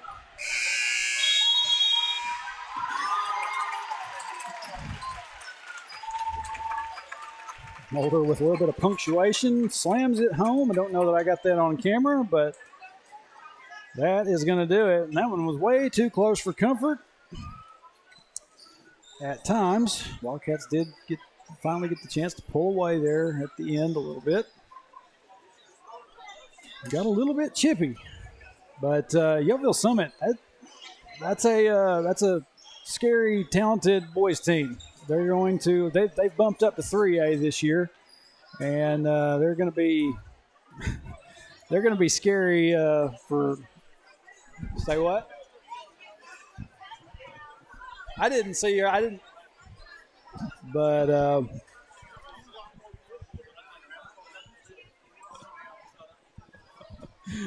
anyway, Yellville-Summit is going to give some people some fits this season, especially when they can shoot like that. But Wildcats take 2 out of 3. Senior girls get their first win on the night. Junior boys drop theirs in the first game of the afternoon. And senior boys wasn't pretty, but they are going to walk out with a win, 53-45. Appreciate all y'all that have joined us tonight, whether you were a Wildcat fan or a Yellville-Summit fan. Said, we'll be back on the air Thursday as Dover comes to town. See what we can do with that one. Until then, everybody have a good rest of your night, and we will see you Thursday. Go Cats.